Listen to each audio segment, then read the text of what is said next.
Lately, I've been trying to send you stories every day, but I feel like a large number of people who have signed up almost never come back to listen to the stories.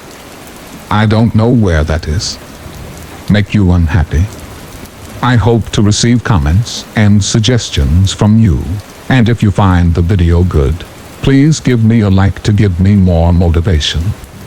For those who have not yet subscribed, don't forget to click the subscribe button and press notification bell to wait for the next story. Now let's get into the story. Story 1. I went on a Tinder date a couple years ago. Everything started out relatively normal. We met at a nice downtown restaurant for dinner. She was even prettier in person, and the conversation was flowing. However, it didn't take long for me to realize that she was a very private person. For example, she would not tell me her last name, where she worked, or say anything at all about her family. She made it clear that she was protecting herself, and honestly, I don't blame her. I shrugged it off and the date continued. She took great interest in the fact that I was in seminary, studying to be a pastor. That was nice because usually that's a deal breaker for most women, at least in my experience. Towards the end of our meal, she confessed something to me. "I have something to tell you," she said, "but please don't think I'm crazy." I braced myself for whatever she was about to say. She explained that she recently moved into a new apartment. She lived alone, which was also a new thing. Though she couldn't put her finger on it, she was convinced that there was a presence of a sinister and paranormal nature in her apartment. She had hardly slept since she moved in because she was plagued with constant nightmares and strange occurrences.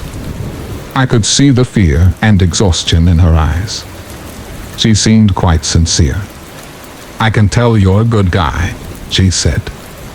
She elaborated that I seemed trustworthy and had a calming presence. "I know how this sounds, but would you please come back home with me tonight?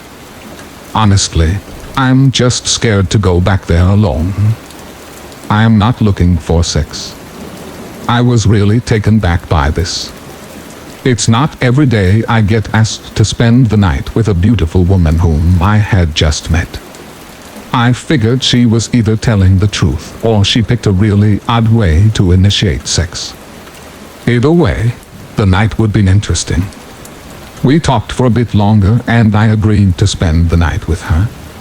I followed her home, and when I walked into her apartment, I was immediately struck with bad vibes. There was just something ominous about that place. I didn't want to freak her out, so I kept these feelings to myself. I said a quick prayer and followed her to the bedroom. She wasn't kidding about the sex. I tried my luck but was met with swift rejection. We kissed and cuddled for a bit, nothing too crazy, and then she fell asleep. I just laid there for a while in the silent darkness, lost in thought. Sometime later, I 100% heard someone walking down the hallway outside of the room. The door was closed, however, so I couldn't see anything. I was definitely frightened, but my curiosity got the better of me, so I went to investigate. Slowly I opened the door. I looked to my left and then to my right. Nothing.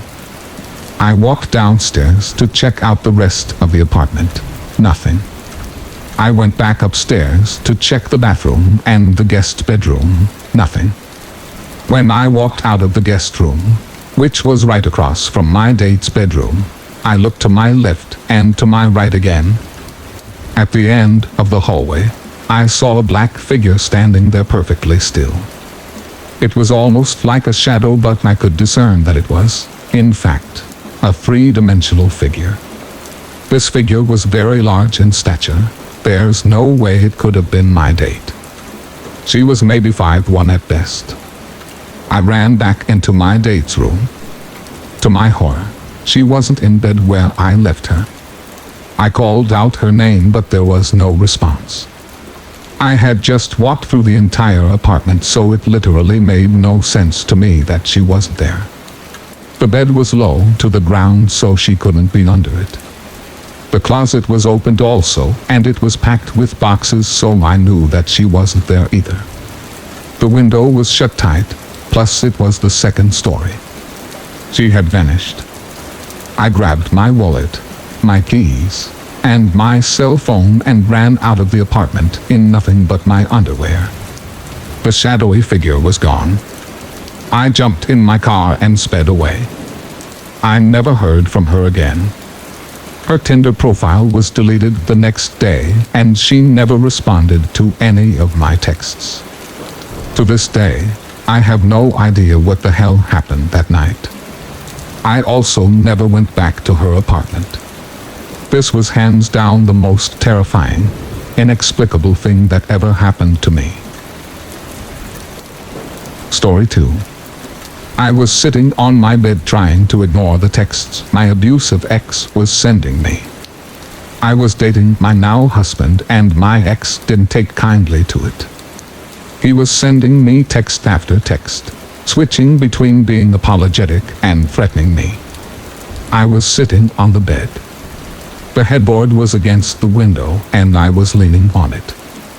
Eventually, I grabbed my phone and texted back, telling him to stay the hell away from me, when I hear his message tone go off right behind me. I turn around, open the curtains, and he was sitting right there in the bushes. Story 3. This was a few years ago. I lived in an apartment, and in my room, if you looked out the window, you could see another building that had a lot of offices, and every night, I would be able to see a black figure just standing there watching me. It was scary as hell. I tried flashing a light at it a few times to see a person or something, but it was just a black figure, and sometimes it would move.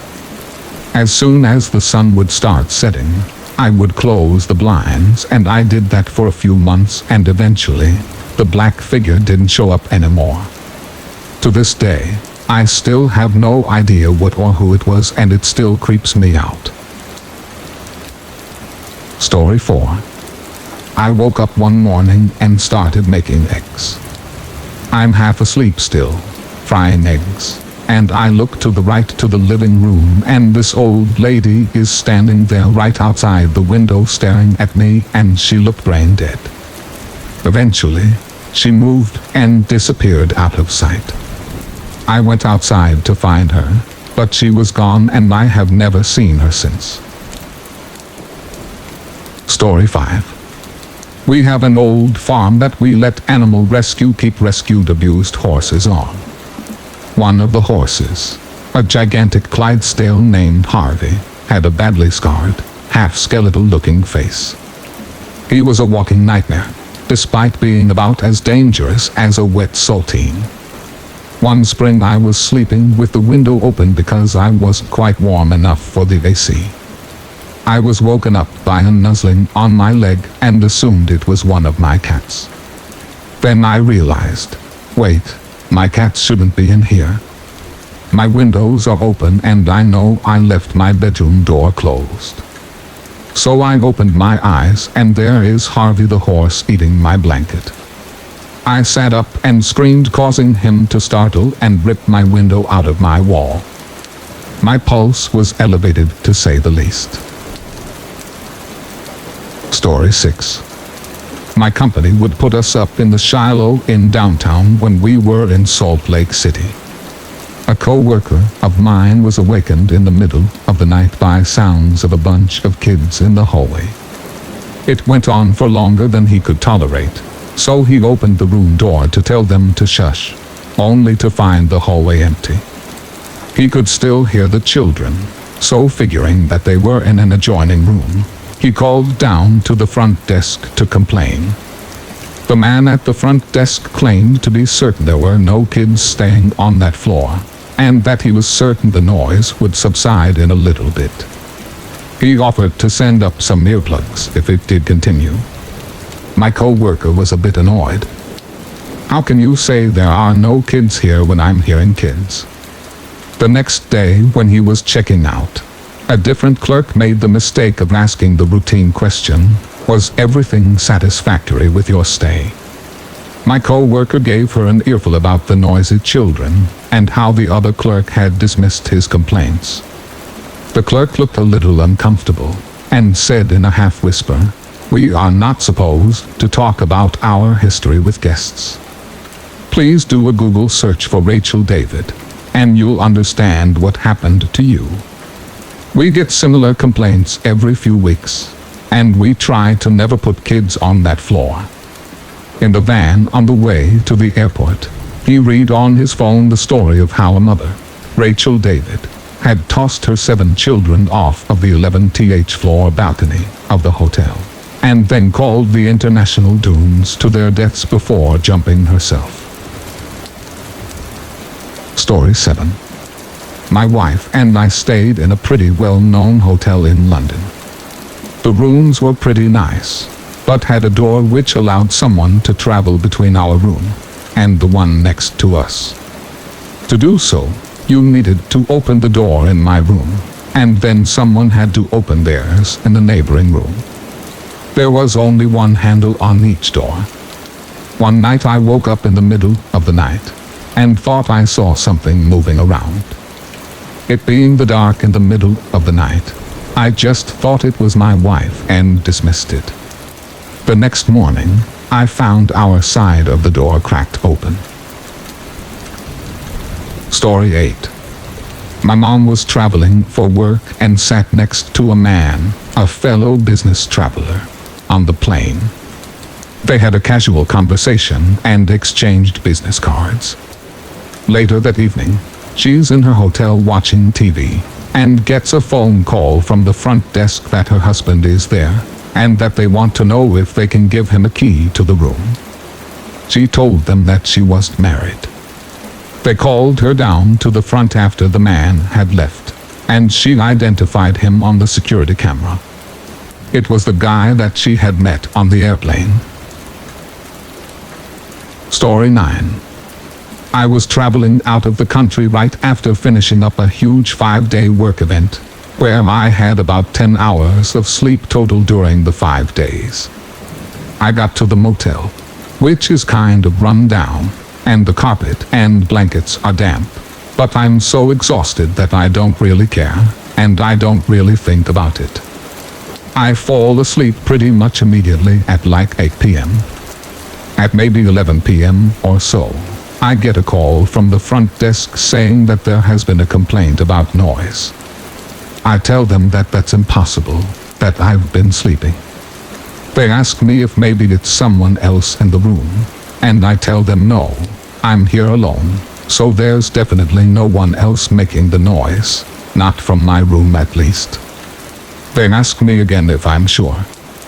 I'm very frustrated at this point, and I say yes, and then go back to sleep immediately once we hang up the phone. When I woke up in the morning and thought about it some more, I realized how weird the entire interaction was. There was absolutely no noise that I could hear anywhere nearby, and I don't know why the motel staff would need to clarify so many times that I was alone.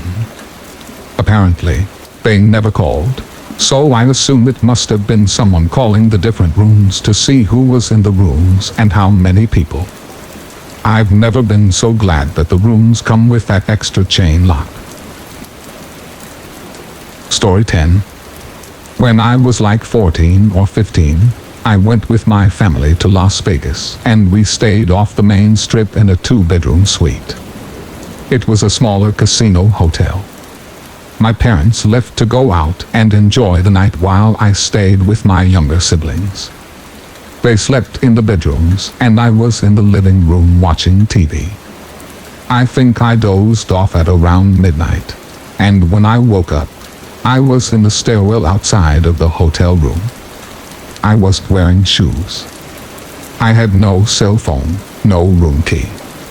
I went to the front office and told them that I was locked out of my room, and thankfully they believed me and let me back in. I still don't know why I was out there or what the hell happened. To this day, I have never sleepwalked. Nobody has ever told me that I sleepwalk. I don't know what happened. Maybe that night I did. Maybe something happened during those hours that I cannot remember, but it was creepy enough for me to share. Probably the most bizarre thing that's ever happened to me. Story 11. I arrived late at a hotel for a business trip. The flight had a malfunction, so we had to land. They fixed it on the tarmac, and we never deplaned. Room already paid for, confirmation number in hand, etc. I got there about 5 hours after I was supposed to be there. Of course, they gave away my room. I already wasn't happy from all the delays, and I wasn't going anywhere. The event I was there for was in their hotel. I wanted my room. I was polite, but resolutely firm. They did some scrambling and asked if I would consider a damaged room that was under construction. As long as the sheets are clean so I can go to bed, I don't care, was my response. Mistake. The room they gave me was literally a crime scene. The case had been closed, so there was no legal issue to contend with, but someone had been killed, or at least nearly killed, in that room. They had primed over the bloodstains on the walls and ceiling, but had only taped down semi-clear plastic over the pooled blood on the carpets.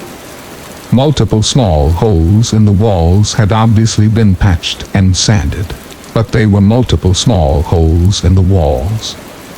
They gave me a completely new bed and TV from on-site inventory, so I was comfortable.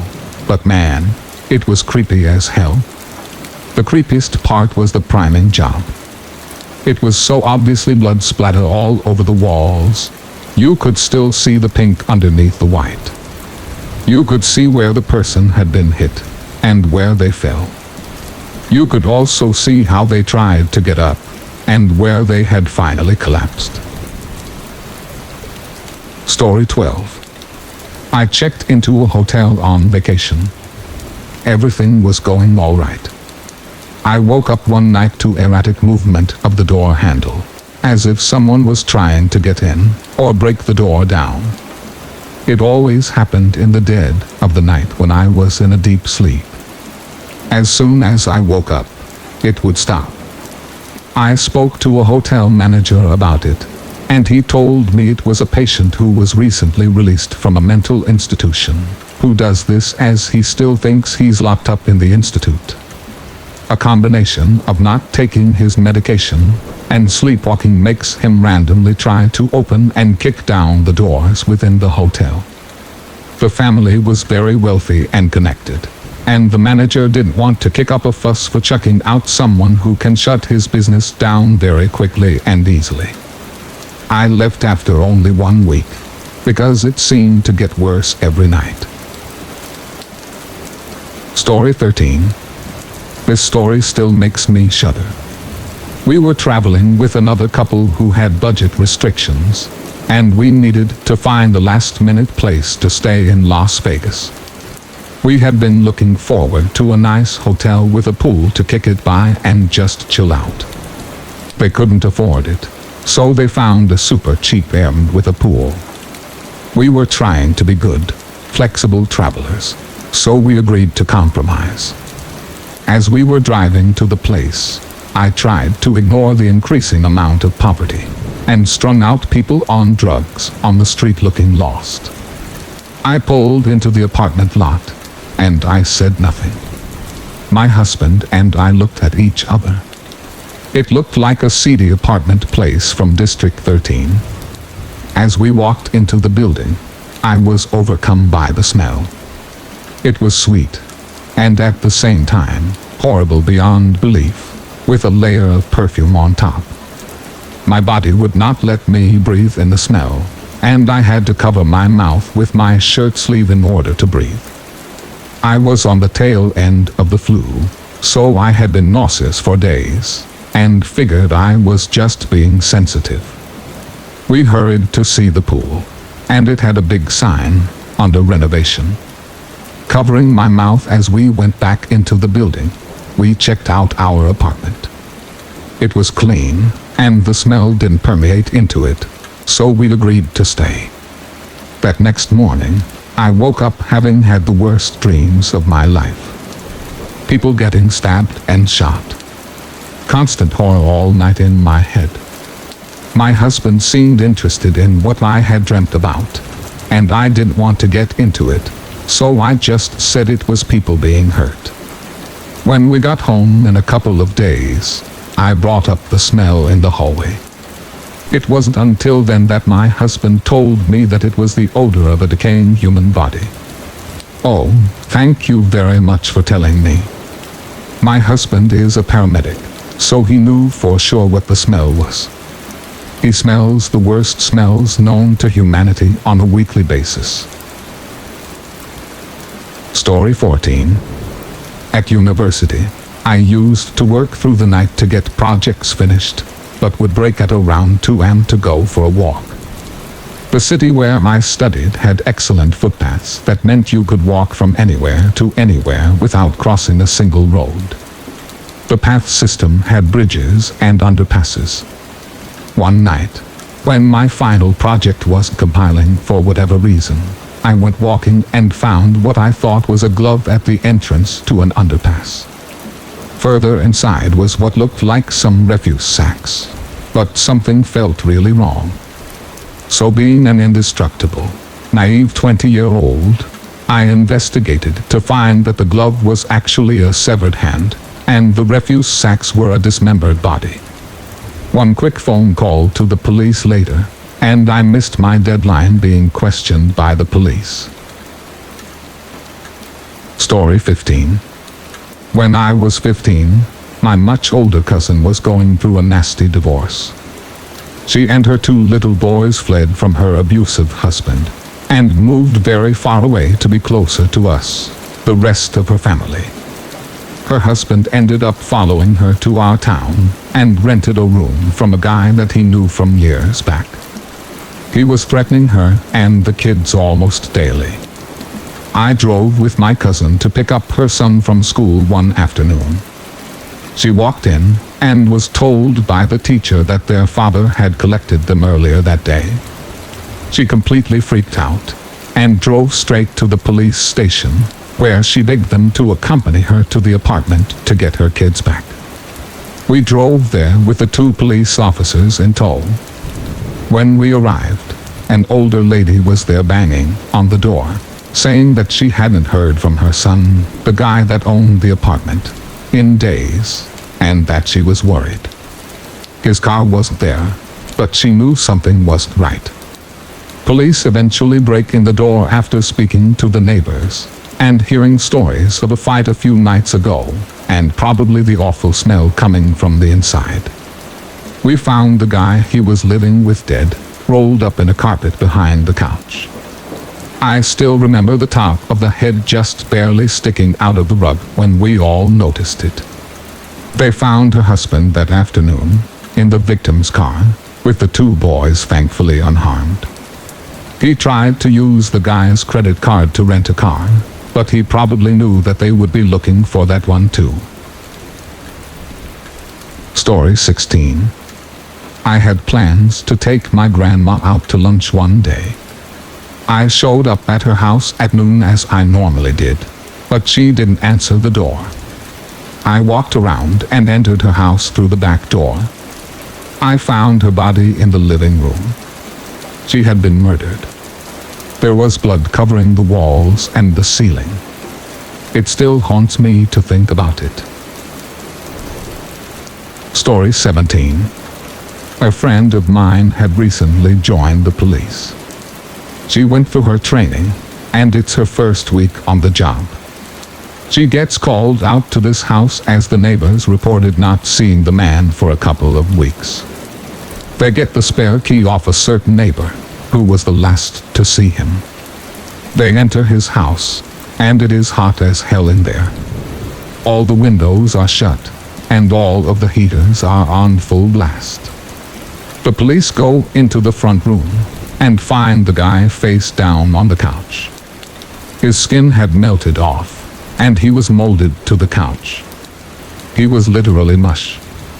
It turns out the guy who had let the police in had murdered him, then arranged all the heaters to be on him, so that all of the forensic evidence on his skin was destroyed. It was only after a few of his backstory lies didn't add up that they realized that it was this guy that had orchestrated the whole thing. Story 18. A few years ago, when I was away in college, I went out to a party one night and got back to my dorm really late. At the time, I had my own bedroom. When I was in the bedroom, I had this weird feeling that someone was in there with me. I checked my closet, under my bed, etc., to make sure no one was playing a trick on me, but I could not shake the feeling off of me. It got so unbearable that I had to keep the light on. At one point, I heard laughing, and just got so creeped out between hearing the laughing and feeling as if someone was in there with me. Eventually, I decided to just sleep in the living room, which had a very different vibe. At about 4 a.m., I made a Facebook post something along the lines of, "My bedroom is definitely haunted," and then finally went to sleep. Oddly enough, I had a dream about my great-great-aunt, and she was the youngest that I had ever seen her. I woke the next day, and a roommate comes up to me and says, "I saw your Facebook status. Do you know what happened last night?" Completely confused, I asked her to explain. Apparently, while I was out that night, in my room, they heard laughing, and the door shaking, and when two of my roommates entered, there was no one there, and they started freaking out. This all happened a few hours before I came back. Of course, my family saw the Facebook post and asked me a bunch of questions when I came home. My grandmother made the weirdest point. The night I posted the status was my great-great-aunt's birthday, the one I had dreamt about. Story 18. A few years ago, when I was away in college, I went out to a party one night and got back to my dorm really late. At the time, I had my own bedroom. When I was in the bedroom, I had this weird feeling that someone was in there with me. I checked my closet, under my bed, etc., to make sure no one was playing a trick on me, but I could not shake the feeling off of me. It got so unbearable that I had to keep the light on. At one point, I heard laughing, and just got so creeped out between hearing the laughing and feeling as if someone was in there with me. Eventually, I decided to just sleep in the living room, which had a very different vibe. At about 4 a.m., I made a Facebook post something along the lines of, "My bedroom is definitely haunted," and then finally went to sleep. Oddly enough, I had a dream about my great-great-aunt, and she was the youngest that I had ever seen her.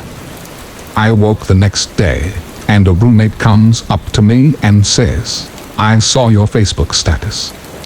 Do you know what happened last night?" Completely confused, I asked her to explain. Apparently, while I was out that night, in my room, they heard laughing, and the door shaking, and when two of my roommates entered, there was no one there, and they started freaking out. This all happened a few hours before I came back. Of course, my family saw the Facebook post and asked me a bunch of questions when I came home. My grandmother made the weirdest point. The night I posted the status was my great-great-aunt's birthday, the one I had dreamt about. Story 19. One afternoon in college, I came back from classes and decided to sit on the couch and have a snack. After that, I just passed out.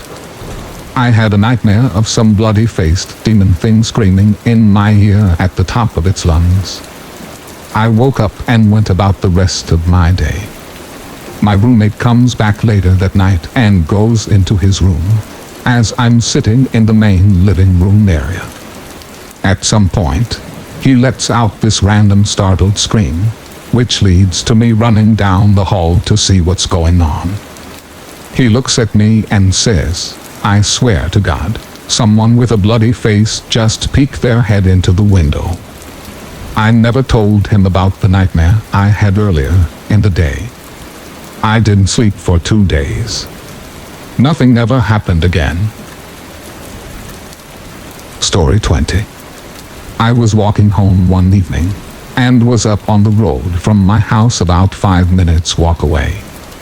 As I'm walking, I see this guy go up an alley, apparently not seeing something he was hoping to see, and turned around. We briefly made eye contact, but there was nothing to it, and he was walking really slowly. By the time I had walked another 30 seconds down the road, I looked back as I was turning the corner, and he had only just emerged back from that alley. I'm now heading down the road leading to my street, and there's a guy getting into his truck with his wife. The truck is facing up the street in my direction. He flashes his headlights, which I didn't quite understand, and then I hear a scuff behind me. The guy from the alley is right behind me, like within arm's reach. Even though I heard nothing until he was right there, I'm pretty sure I visibly jumped upon seeing him so close, and he's walking like an absolute demon. I mumble a greeting out of pure reflex, and start to cross to the other side of the road, removing my backpack in the process. He didn't respond to my greeting or even look at me. He's just looking dead ahead like I'm not even there. He just starts running as soon as I moved. He bolts down the road and turns right into another alley, and I hear some banging on a wooden fence.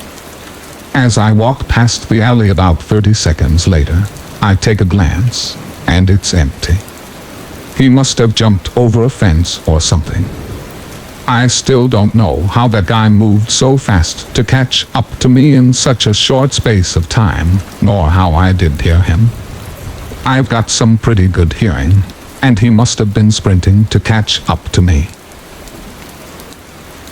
Story 21. I work at several attractions for the Big Mouse that has tourist destinations in Orlando and Anaheim. When I first started working for the Mouse, I learned that most of the buildings were haunted in one form or another. Generally, I take this stuff with a grain of salt. Show me the science or prove it to me, then I'll believe. I've had 2 separate encounters with 2 ghosts in 2 different attractions, and let me tell you, I believe a hell of a lot more now. In a slow-moving journey through time, you come across a scene where a famous painter is laying on his back, painting the ceiling of a building. There is a ladder going up to that scene, and the rumor was that a maintenance guy had a heart attack during his shift one night and dropped at the base of the ladder. No one found him until the next morning, and he was already dead. It became a tradition upon closing the ride for the night to tell him good night, or else havoc would come down upon the ride the next day. Silly, I know, but we all just played along. I never really believed it.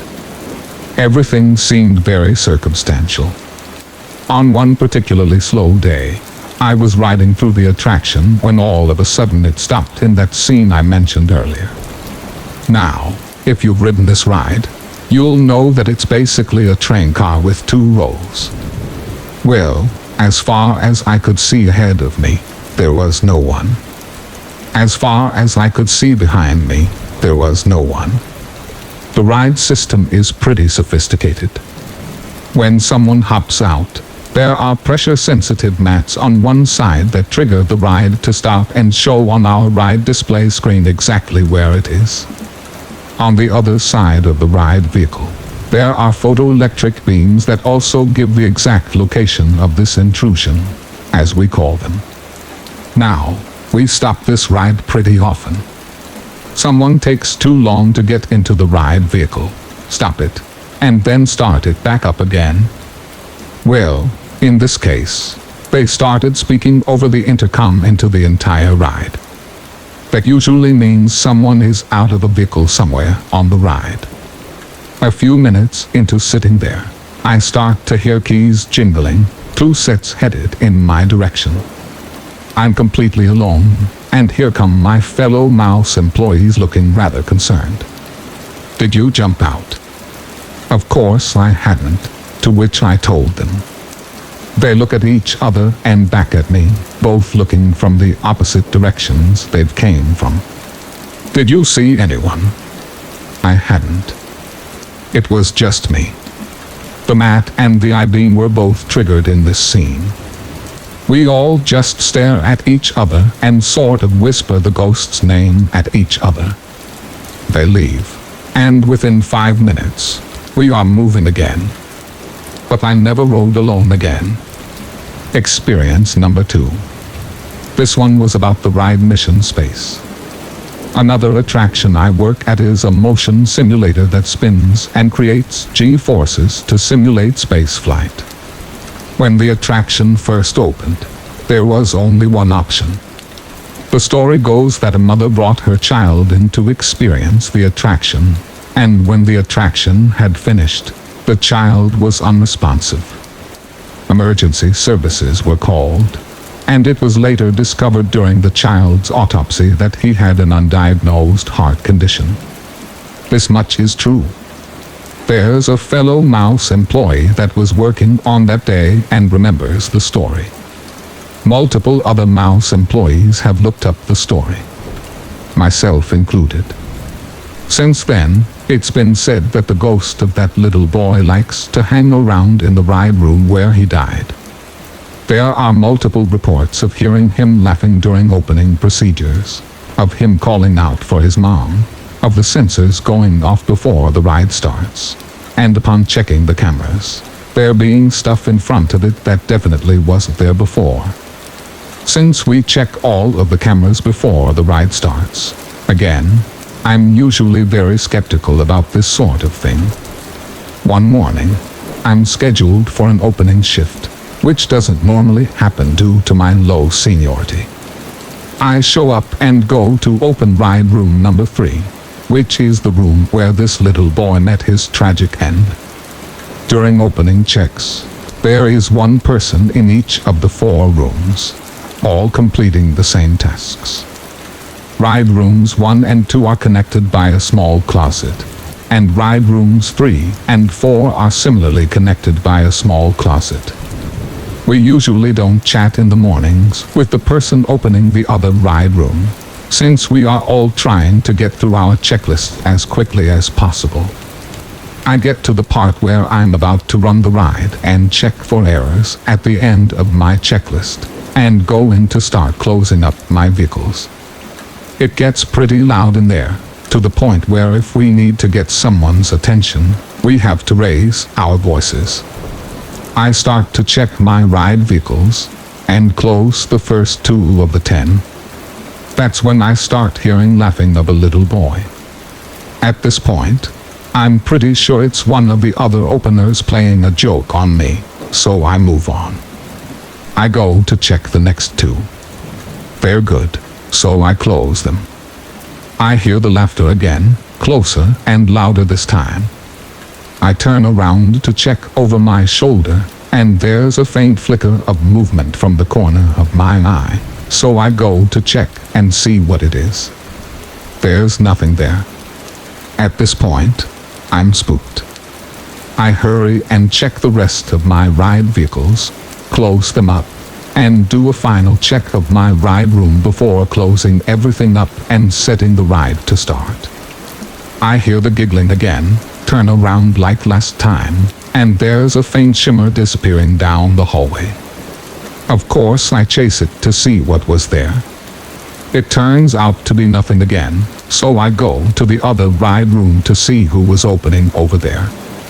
A girl that I've worked with before quite a bit.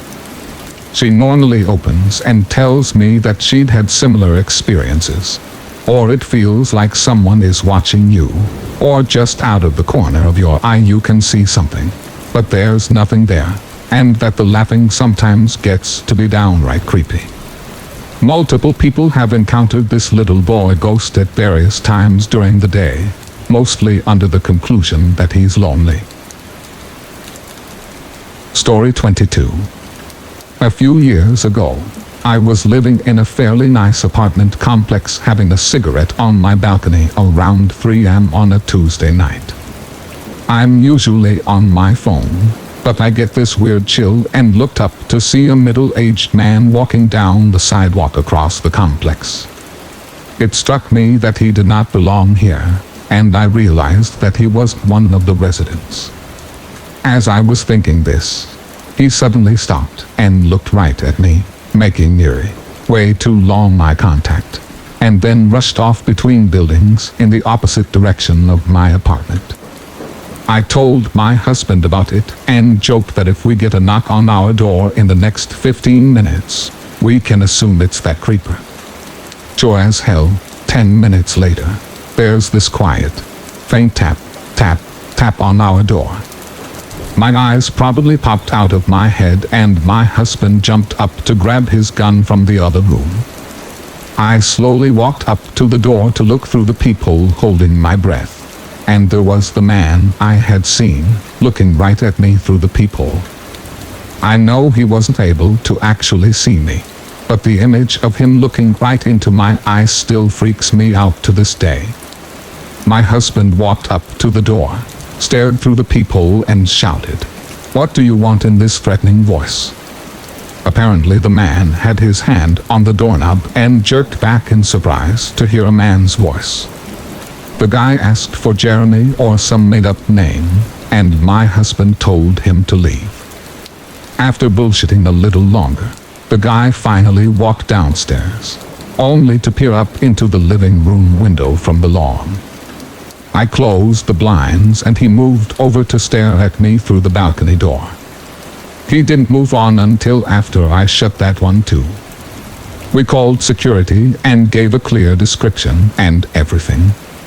A few days later, we got a report from our complex that an apartment had been robbed around the same time that night. What keeps me up at night is this question. If you're going to rob an apartment, why would you go to one that you definitely know a woman is awake and at home, seemingly alone? Maybe that's not what he had in mind at all. Story 23. Back when I was a kid, my mom and I had a deal. She'd schedule all my scarier appointments, like dentist visits and vaccines, in the morning. And if I went without whining or fussing too much, I'd get to play hooky for the rest of the school day, and we'd get lunch, go to the mall, and see a movie. This was one of those days. It was a few weeks before Christmas, but the mall was pretty quiet because it was around 1 on a weekday. I had taken my picture with Santa. We'd done some Christmas shopping and had lunch at my favorite restaurant. And we were going to finish our day off with whatever kids' Christmas movie was playing at the time. I don't remember which one it was, but I remember how fun and pleasant the day had been. The theater itself was almost empty, just my mom and I and a few parents, with kids too young to be in school. A few minutes later, a single man walked in. I remember him entering because I thought it was weird that he didn't have any kids with him, and because he seemed to spend a long time surveying the theater the way people do when they're trying to find a seat or two in a crowded auditorium.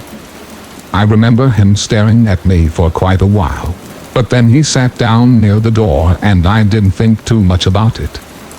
A girl I played with in my neighborhood had really strict parents, and they always went to see kids' movies alone first to be sure they approved to them.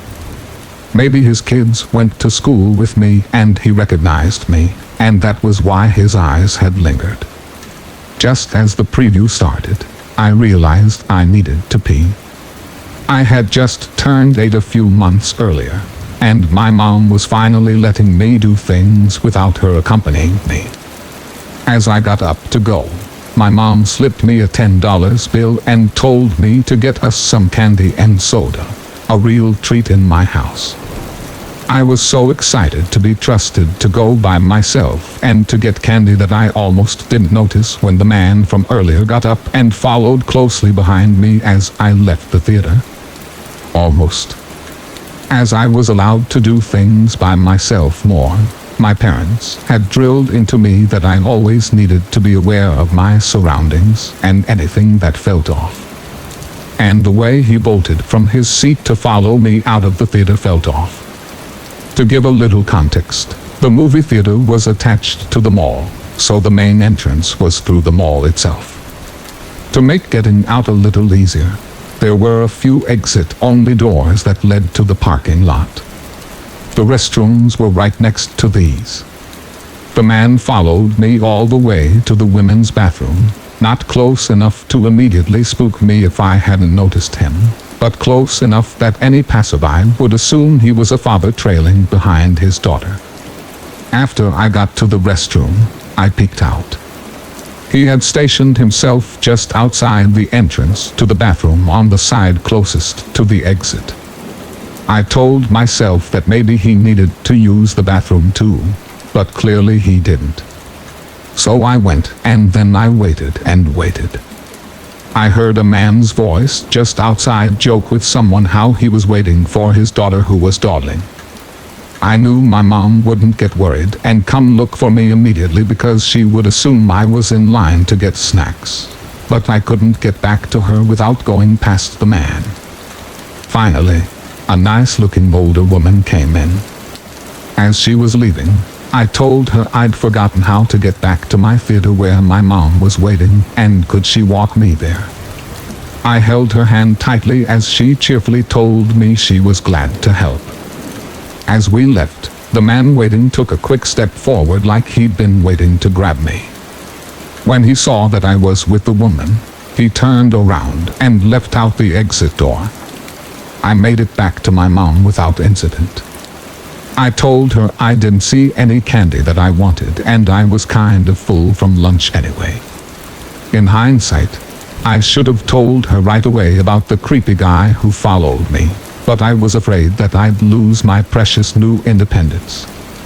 But looking back as an adult, I still can't figure out any benign intentions that would explain his actions. I desperately hope that he didn't catch some other little girl unaware. Story 24. I'm a 16-year-old male and I don't really partake in any sports. I'm a computer programmer, gamer, and avid comic book movie enthusiast. That being said, to compensate for my lack of physical activity, I work out at least 4 times a week to maintain a good physique. I have a membership at my local 24-hour gym. I started going 2 years ago. It's a pretty big establishment. They have multiple floors, but I usually spend my time in the main floor, which has a spacious room with all the workout equipment you could want. I usually do a full body workout when I go, so I tend to use all the equipment. That being said, about last week this started. After I finish my cardio, I go down to the padded area where people typically do their ab workouts, and I get started going through my routine. I'm in the middle of doing my plank, and I notice a guy ostensibly staring at me. He was on my right and was wearing sunglasses, so I gave him the benefit of the doubt and wrote it off as him looking at something else, as I couldn't see his actual eye. As I proceed to my next exercise, he quickly leaves my head until I get to doing my squats. That's where he is very obviously staring at me. His head was turned in my direction. There was nothing else to look at. I give him the benefit of the doubt and maybe he was just thinking about something. That thought was completely diminished when he came over and, without solicitation, touched me, proclaiming that I wasn't doing my squats right, which I of course knew was complete bullcrap. At this point, he has his hand on my glutes. Let me also say that I am very clearly underage. I don't look a day over 15. Everything about this situation was just wrong, and I knew it. I was honestly paralyzed. After I snapped out of it, I thanked him and told him that I got it. He smiled with the most perverted and creepy smile ever. He goes back to his area and continues to stare me down like a hawk stalking its prey. I stupidly don't report him and don't tell anybody about the situation. I was extremely perturbed nonetheless. I go back the next day and I pray that he isn't there. But lo and behold, I see him sitting around with his creepy sunglasses. When he sees me, he smiles creepily at me and waves. I don't reciprocate at all. I wanted to avoid all confrontation with this guy. Anyway, I do my cardio without incident, and when I get to the padded area, he is ostensibly not there. But in the middle of my workout, the guy plops down next to me and asks, "Hey buddy, how often do you come to the gym?" I was honestly startled and responded with a slurred "when I can." I put back in my earbuds and hoped that he would give him the signal that I had no interest in conversing. I start doing my push-ups, and out of the corner of my eye, the creep is just laying there analyzing me. He then decided to give me an anatomy of the bicep. He started touching my arm. He was almost caressing it. I just awkwardly said, "Okay." I was trying to be as cordial as possible since I didn't want to retaliate and potentially mischaracterize him. I go to this gym often and didn't want to develop a reputation. He then started putting his hand toward my genitalia, and that's when I sprung up and just left. The people around me looked disconcerted, and one woman went up to me and asked if I knew this man, to which I replied no. I still don't report the guy as I feared that I misconstrued what he was doing and he was just trying to help. The next couple of times I went, I didn't see him at all. But yesterday is when things escalated to the point where I knew this guy had malicious intentions. I'm back at the ab workout area, and the guy doesn't confront me at all but has his phone pointed at me in a suspicious way. It looked as if though he was taking pictures of me or recording. I was freaked out, but I couldn't say anything because for all I knew he was reading an article or something. I was unsettled but continued my workout. This isn't even the worst part. After my workout, I go to wash my hands in the locker room. People in there have a tendency to walk around naked, which I find to be really repulsive, but there's no rule against it. So this sick creep is in the locker room, and I curse myself under my breath. While I'm washing my hands, this guy comes up literally right behind me and says after working out, "You should shower. Come with me, I'll help." I tell him that I'm immediately reporting him to the gym and the police. Everybody else in there hears this, and I don't know what happened to him in there as I hauled it out of there as quick as possible.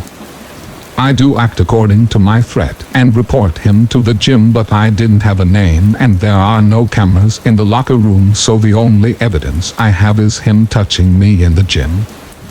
I tell my father and he is infuriated. My father goes to the same gym, and when I described the guy to him, my father said that he recognized who I was talking about.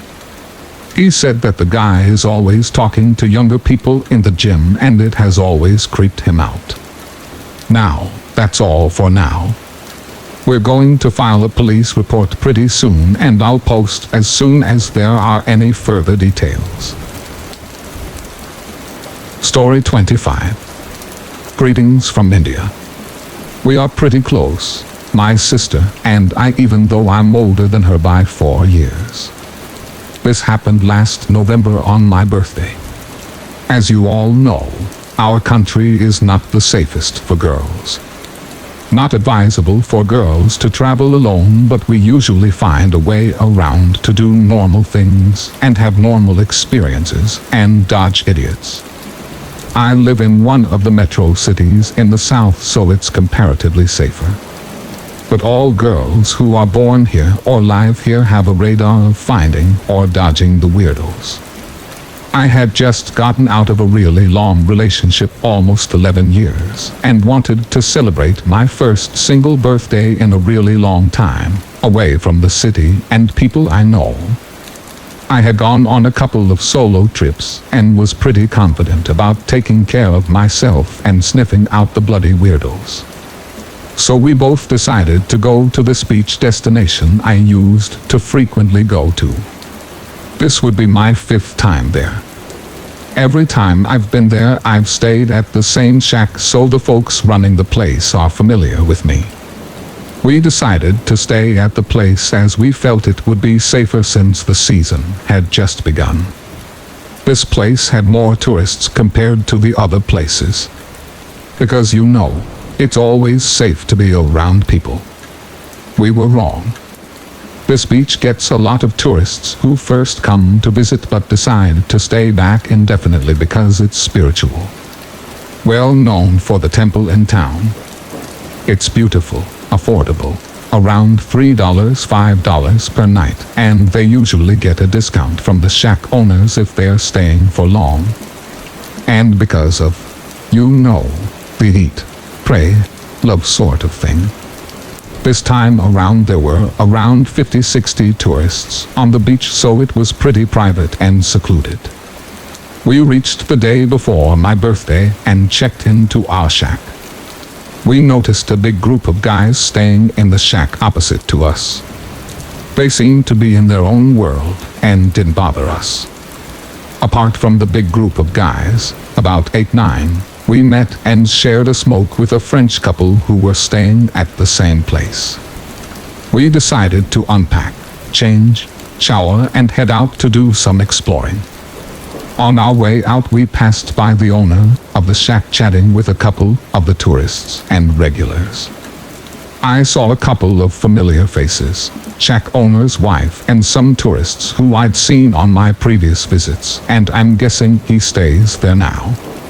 We walk around, read, play with the beach doggies, and have dinner at a neighboring place and are back to our shack by about 10-something in the night.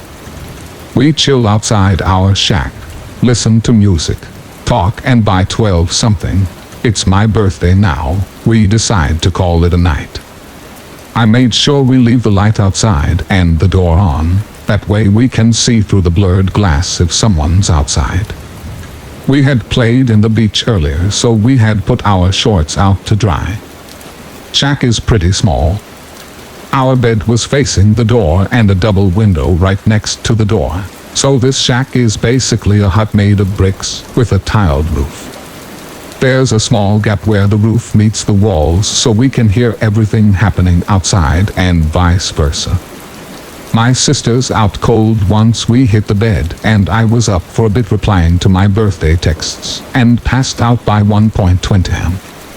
I remember this distinctly as that was the last text I sent to my friend. At some point I wake up with someone knocking on the door. At first I thought it was just a dream and decided to go back to sleep, and as I was about to shut my eyes, I see someone outside the blurry window. Now I'm quite awake and on high alert. It could just be one of those other folks staying there, just walking around, but why would they be knocking on the door at 2 in the morning? I give it a minute or two to see if I was just imagining the knock. Maybe I heard loud footsteps or someone passing by.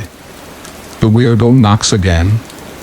Not mistaking this for loud footsteps or anything else, I'm torn between waking my sister up or not. She panics easily, so I nudge her to wake her up and whisper that there's someone at the door. She thinks I'm dreaming, so she's asking me to go back to sleep. That's when we see the figure outside the window, but this time this fool is trying to open the sliding windows from the outside. I usually travel with a pepper spray and a Swiss knife, so I get up to get both. I was mad. I planned to stab this guy in his hand if he opened the window. He takes a turn between trying to push the door open and trying to get the window open. Since the outside light was on, we could see that the person is shirtless and fair-skinned and wearing blue pants or shorts.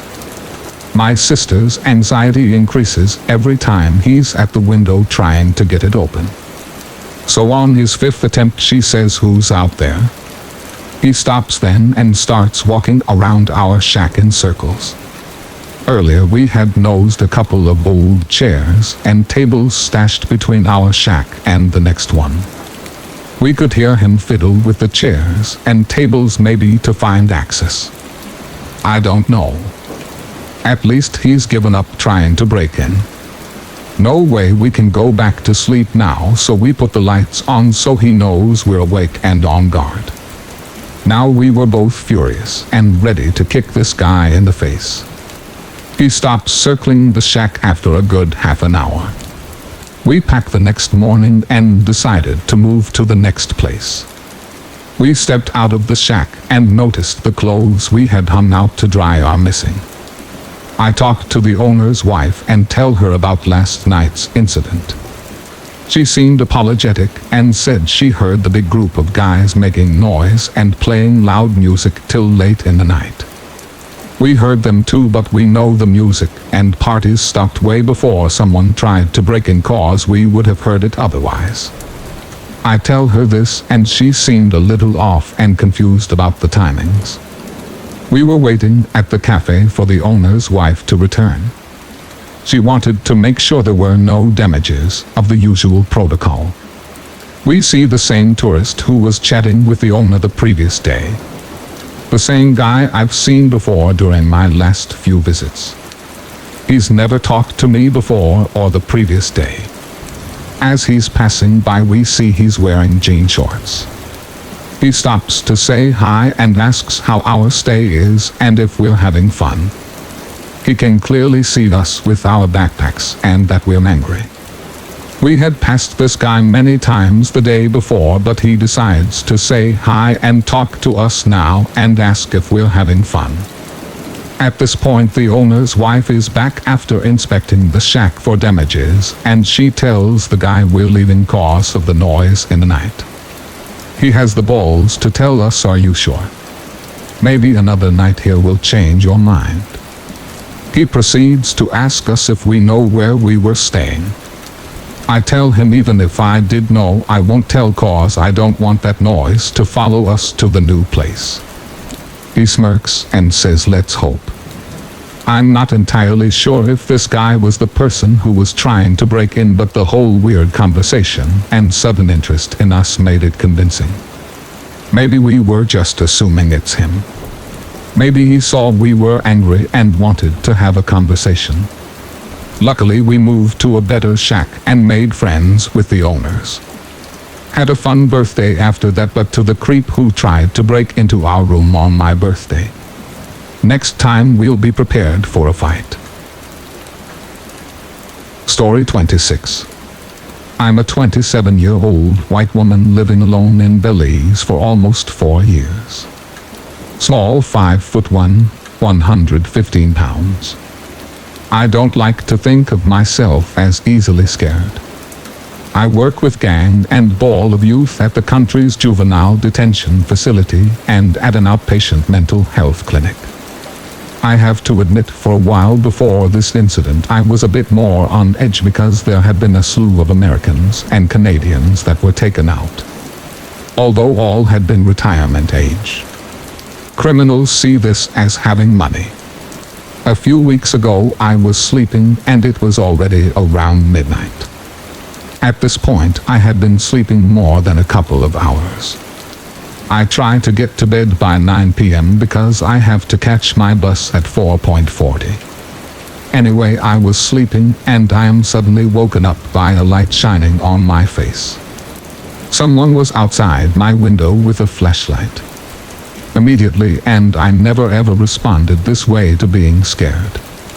I jump up out of bed and get to a point where he can't see me in between my bedroom and kitchen and start screaming at him.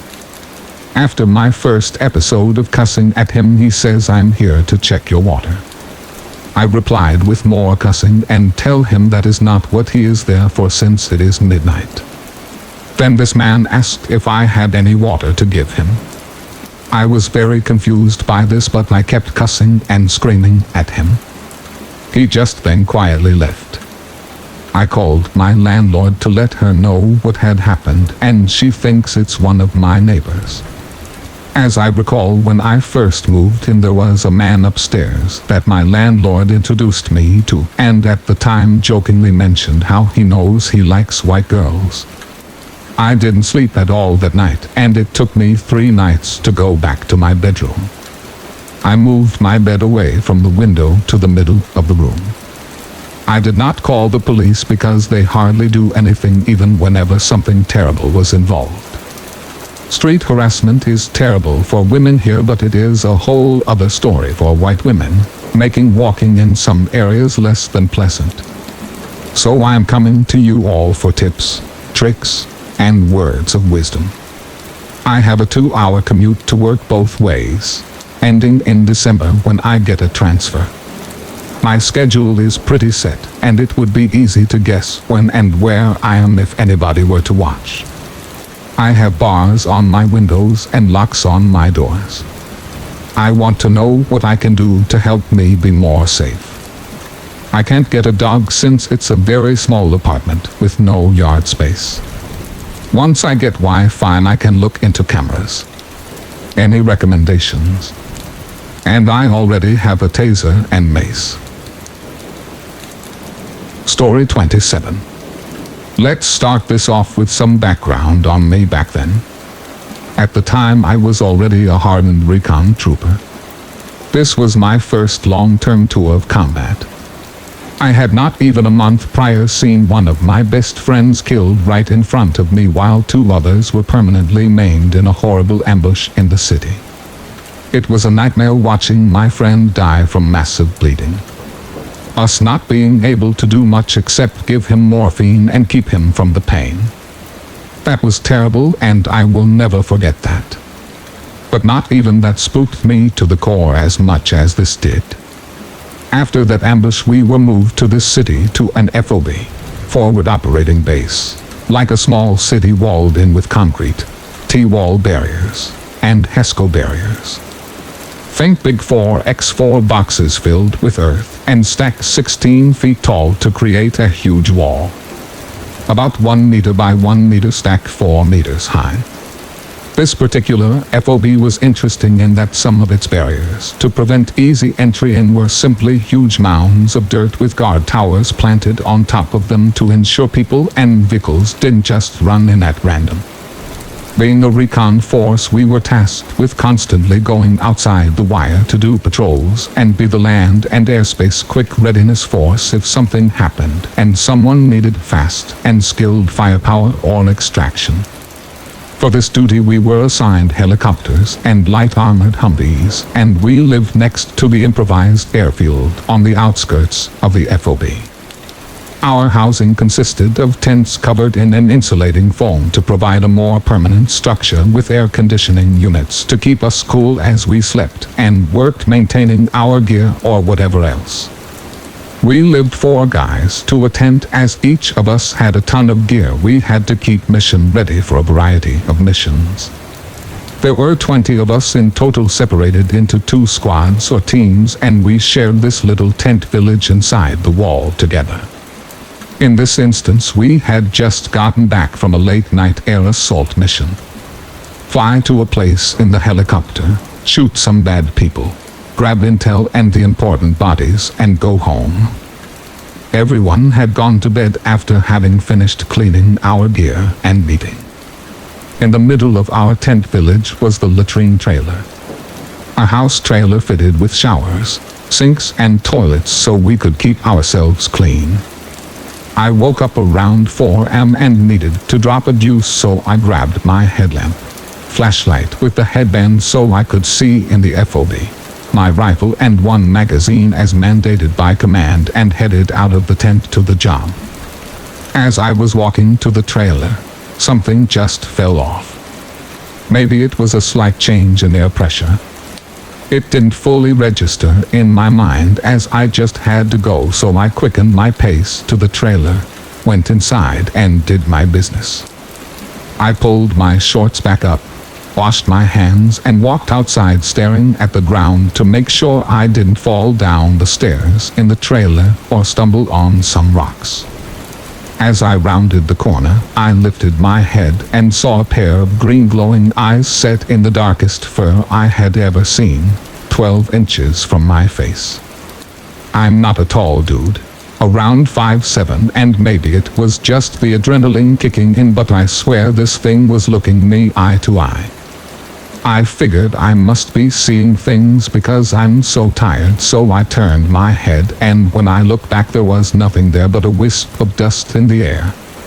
I stood there for a second trying to collect myself, and then I looked back at the ground and saw paw prints that were at least 4 inches wide, approximately 10 centimeters.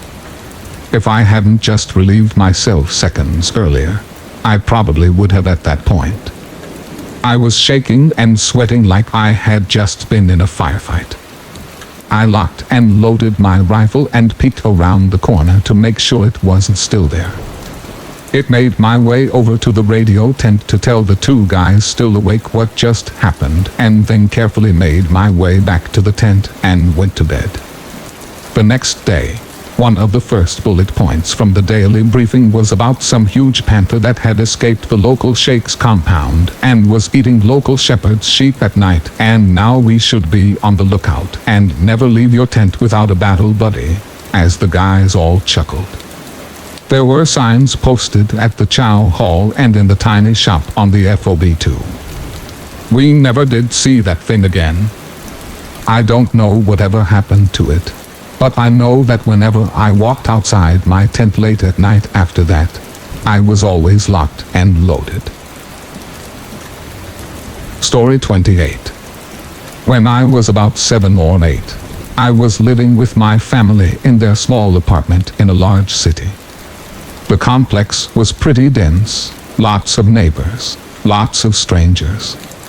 There was always a lot of traffic coming through, even through the night.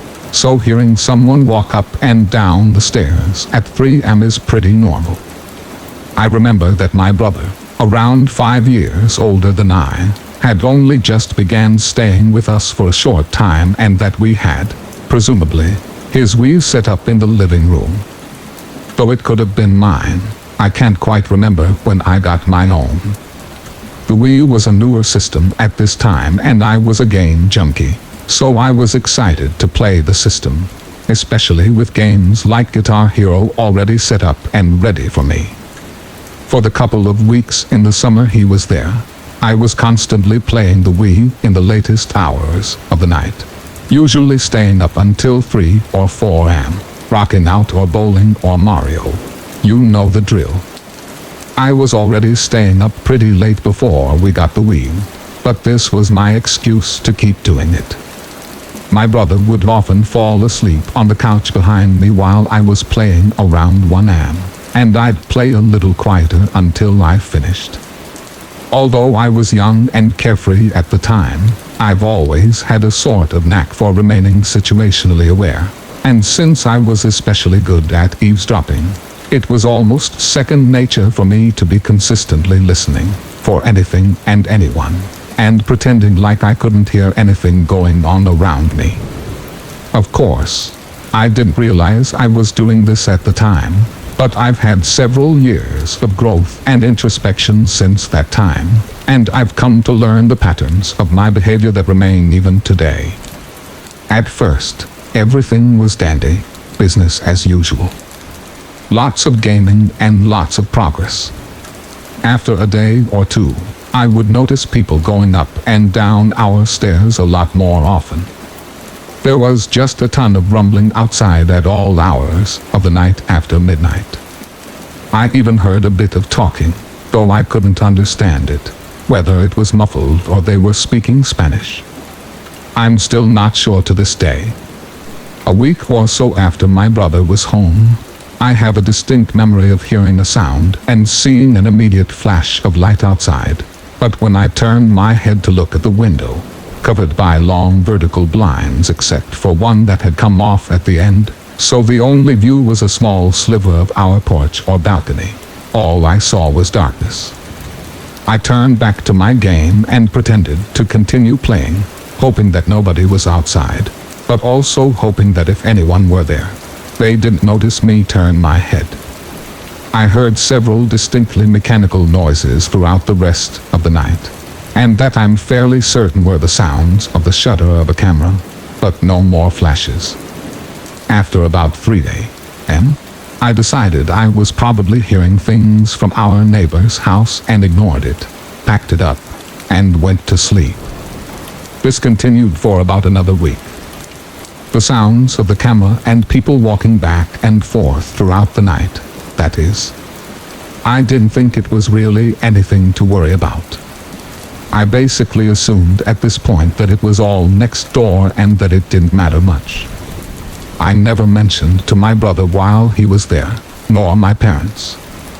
I just continued my nightly ritual of playing the crap out of whatever game I could. After a week of hearing those noises outside, I had become curious about what was going on. I played that night until my brother went to sleep and carefully positioned myself in a way that I could hear quite well outside, but that it looked like I was entranced by my game, in case anybody was watching me. I wasn't really sure that that was even the case, but I knew it was at least a possibility and wanted to appear oblivious if so. I had heard the characteristic rumbling of people going up and down the stairs, and I remember it quieting a bit around 1:30 a.m. However, I didn't hear the mechanical sounds and I didn't see any flashes, so I decided I was going to go outside to check it out. To paint the picture, our apartment complex was set up so that there were 8 units to each building, 4 in the front, 4 in the back. There are 2 units on the ground floor and 2 units on the second floor on either side of each building. Our apartment was on the top floor at the far end of one of these units, so you had to walk up the stairs and through an uncovered walkway to our balcony. There's a small porch right by the front door for seating that we had somewhat filled with various things. I remember specifically that there was a large printer or fax machine of some sort right on the ground in front of the window, basically centered below where the last blind gave way to the inside of the home, and a chair beside the printer, facing towards the open area between the porch and the walkway. So, I quietly and slowly moved below the window, viewed from the window blocked by the couch that was up against the wall, and crawled to the front door. Slowly as ever, heart pounding from both anxiety and excitement, I unlocked the front door and tiptoed onto the balcony. There was nobody on our porch, and I didn't hear anybody walking outside next door. I peeked through the railing beside the walkway, and my breath caught as I noticed several, maybe 5, dark figures standing in front of the entire unit, near a tree in between all of the units around. I couldn't tell who they were, but they all sounded male. It didn't appear that any of them saw me, so I continued to watch in silence for a time. Normally, it wouldn't trip me out much, but there was something just generally weird about the way that they were talking that felt suspicious. They looked wary, and the way they spoke sounded like they were angry, but I couldn't understand them. I thought they might have been where all the camera sounds were coming from, but I didn't see any cameras. I thought it was dark, and those faced away from me could have easily been carrying one. They didn't look like anybody I had seen in the complex before. I watched and listened for a long time, probably a half an hour, trying to see if they were the ones going up and down the stairs. However, they didn't appear to be leaving or doing much of anything at the time. I took that as confirmation that my suspicions were in vain, and that they were up to adult stuff that I didn't need to worry about. I turned around and went back into the apartment and decided I didn't need to stress about it anymore. The next night, I think my parents were upset that I had been playing video games all night for the last few nights, because at about midnight I feigned sleep on the couch adjacent to the one my brother had been sleeping on. A while later, I heard my parents check the living room and stalk back to the bedroom. I quietly stood up and turned the wheel on. My dad had started up the shower and my mom was watching videos on the computer so they didn't hear me playing. I did also keep the volume quite low. I was able to get some serious gaming done for a few minutes. At around 1 a.m., I started to hear the rumbling of the stairs. Although I had decided that what was going on was unrelated to me, I remember still feeling on edge about it. Then, a few minutes after hearing people come up and down the stairs, I began to hear a very distinct sound. The sound of some big object squeaking.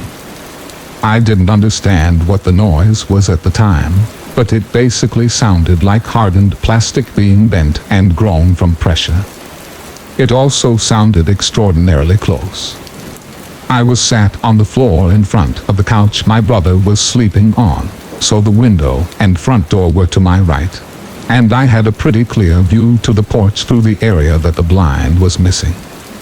It was dark outside, so I couldn't see anything, but once I heard the sound, I had major goosebumps and something felt off, so I kept glancing at the sliver of window I could see. At this point, I was scared. I didn't understand what the sound was. I kept hearing people moving outside, and I didn't understand why. I assumed that they were right in front of our apartment and couldn't figure out what to do. The sound of pressure on plastic continued for about 2 minutes or so before it quieted down. At that point, I would hear the creaking of hard plastic every 30 seconds or so, maybe a little bit more frequent. I had the game on and kept moving my arms as though I was playing, but I wasn't paying attention to the game in the slightest. I don't even remember which one was on. Out of nowhere, everything went silent. I could hear no creaking, no shuffling of feet, no rumbling of the stairs, no voices, nothing at all. This put me over the edge, and for some reason, I knew there was something seriously wrong. I was terrified. I thought they might be getting ready to break into our house and rob us, or something of the sort. I didn't really know what to think, or what to do. A final, roaring screech of plastic bending filled the air. I immediately turned my head all the way to the right, not caring whether they knew I could see them or not. I stared for a moment at the blackness, and a couple of $100 bills shone through it, illuminated by the light inside our house. It took a minute for me to comprehend what I was seeing. At first, all I saw was the money, slowly being moved back and forth in front of the window. I was in shock at having my suspicions that there was something outside confirmed, and it took a minute before I saw gloves holding the money, and arms extended into the darkness beyond. After a moment of utter confusion, I finally realized what was going on. It was somebody kneeling on top of our printer, shoving money at the window, trying to entice me to come outside. At this point, my fight or flight response kicked in, and being a scrawny 7 or 8-year-old girl left no option but the latter. I screamed as loud as I possibly could, and bolted out of the living room towards my parents' room. I remember the sound of the shower shutting off, my mom screaming what happened or something of the sort, and my dad eventually falling through with the same. Only about 30 seconds had passed, and I was filled with tears. All I could do was cry, eventually mumble something about there being someone outside. My dad, my amazingly protective dad, immediately grabbed his gun and went outside. It's about 1:30 a.m. at this point, and my mom held me while I cried in the living room, and we waited patiently for my dad to find out who was out there. My dad came back a few minutes later and stated that he didn't see anybody out there anymore, but that he was going to stay outside with his gun and wait there for a while. I was tired from the anxiety, and finally having this all come to a head, but I could not find sleep. The only thing I could do was listen to my heart beating in wait. My dad sat on the chair of our porch all night, quietly waiting with his gun for anyone to show.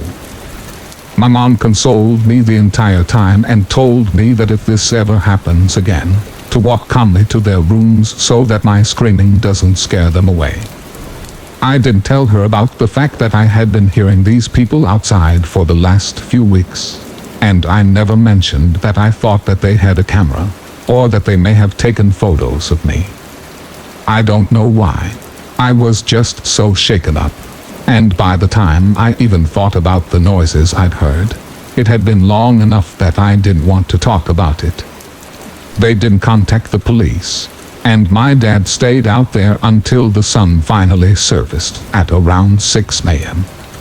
My dad never saw a soul in a complex that was nearly always busy. Only then could I finally find sleep, and needless to say, the blinds were covered from that point on. I stopped staying up at night, especially alone, and we moved away from that complex shortly thereafter. I actually developed a fear of open, unobstructed windows, and especially refused to be near a window at night. It still affects me to this day, though not nearly as bad, unbeknownst to anyone I associate with, even my fiancé. I didn't really understand why my parents didn't call the cops, but later on I found out that my parents used drugs, and I assumed from then on that it was just to make sure that there weren't any issues with CPS, or getting caught. However, I had to talk with my parents about it several years later, and they assumed that I had a bad dream after they saw I was asleep in the living room, and that there was never anybody there. I hurt when they told me about that, and due to their apprehension to believe me, I never told another person. All I have is my own memory, and only I know what truly happened in those weeks. Recently I've had a bit of a rough time with old childhood memories that I suppress being brought to the forefront of my mind, and though I don't have the time or energy to tell them all, I may perhaps come to terms with them eventually, and I'll continue to tell my story on my own time. For all I know, if my dad wasn't there that night, I'd be kidnapped, and God knows what else. Story 29. This happened around 2012, but I remember most of what happened clear as day. It's a long story, but you'll soon know about the incident with the people that I never want to run into ever again. I worked with my girlfriend at a busy restaurant. We worked all the time, and it was very stressful. We took off a few days and decided to fly somewhere to get away from work, and people, and the town in general. I found decent deals and flights to Ocean City, Maryland for 2 nights. She had never been on a plane. We loved the beach, and I could hit up all the local crab cake spots. It was perfect. We flew into Baltimore and rented a car. Nothing memorable happened the first day. We laid on the beach. We hit up all the local shops and had forgettable food. The second full day, we woke up and went to the most recommended stop for crab cakes, and on the way back we stopped and got a crab cake to go from 2 other recommended places for later. We stopped by the hotel to drop off the food and went to the hotel bar for a few drinks.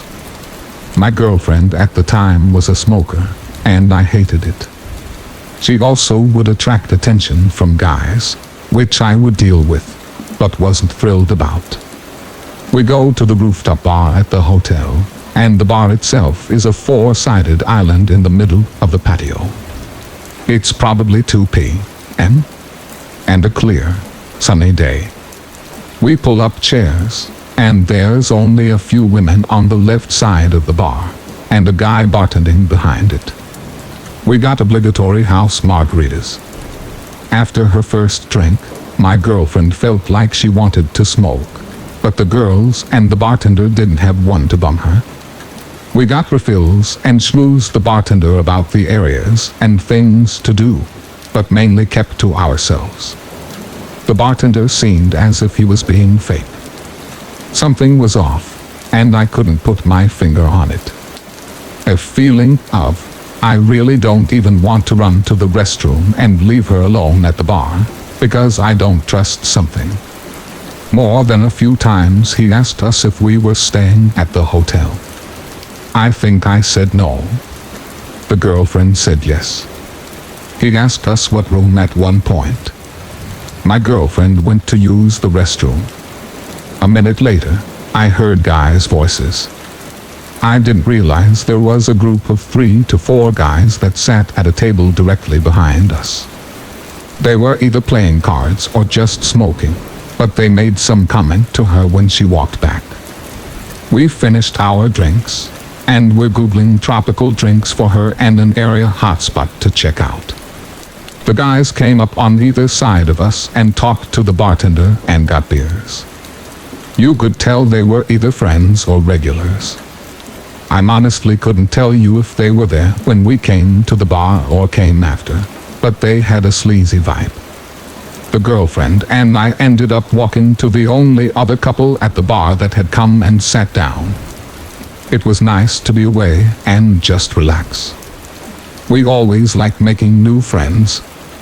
I didn't realize it, but one of the guys came up and either brushed against my girl or made a comment and rubbed her the wrong way. So in her infinite wisdom, she wanted to be bothersome to them and got up and asked to bum a smoke. I didn't realize it until I turned around, and there she was, talking to the guy with his shirt unbuttoned and gold chains hanging on his chest. I didn't want her associating with them, but if one gave her a smoke, I would get the guy a beer if it meant we didn't have to leave the bar to hit a store for smokes. She came back without a cigarette, mad. Apparently, the guys kept asking, "What's in it for us?" Instead, "Your boyfriend wants to fight us. Then why would we give you anything?" I didn't want to fight them. I was on vacation, and I wasn't paying any attention to them, but I didn't like the implication of the other comment at all. Because we had such a lackluster first day, I wanted to pack in fun things this day, so this drink was my last one. I asked for the tab, and the guy of the couple we met gave us his business card. He said we should meet him and his girlfriend at Secrets at 8 p.m. The guys behind us kind of swarmed in on all sides and slammed down a pack of cigarettes, with 2 smokes left inside, in between me and my girlfriend. They said something like, "Here," then they ordered another round. We found it odd, but I thanked them and offered them a shot. I don't even think they replied. One asked if we were vacationing, then asked if we were staying at the hotel, then took the round of beers back to the table. I had a weird feeling, as if they were locals, and didn't like us because we were visitors. Turning back to the bar, my drink was now completely full. Stupid me didn't even question it. I didn't want a refill, but figured the bartender topped me off. I took a sip, and the drink was strong. I just closed out, so maybe it was a thank you for the tip drink. It was disgustingly strong. I told my girl to try it. Boozy Susie over here takes a huge pull from my drink and nearly spit it back out. It was gross. She made a face and said that it shouldn't taste like that. I couldn't even ask the bartender about it, because he was gone. I don't know when he disappeared, but he was nowhere to be found. I can't remember if I fully finished that nasty drink. My girlfriend said something along the lines of, "The guys are staring, let's go."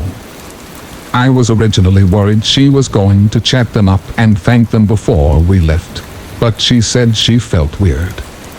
The whole vibe changed, and she wanted to go, I remember spending a minute or two saying goodbye to the couple that we were going to meet later, and heading towards the doors of the hotel. The guys weren't at their table.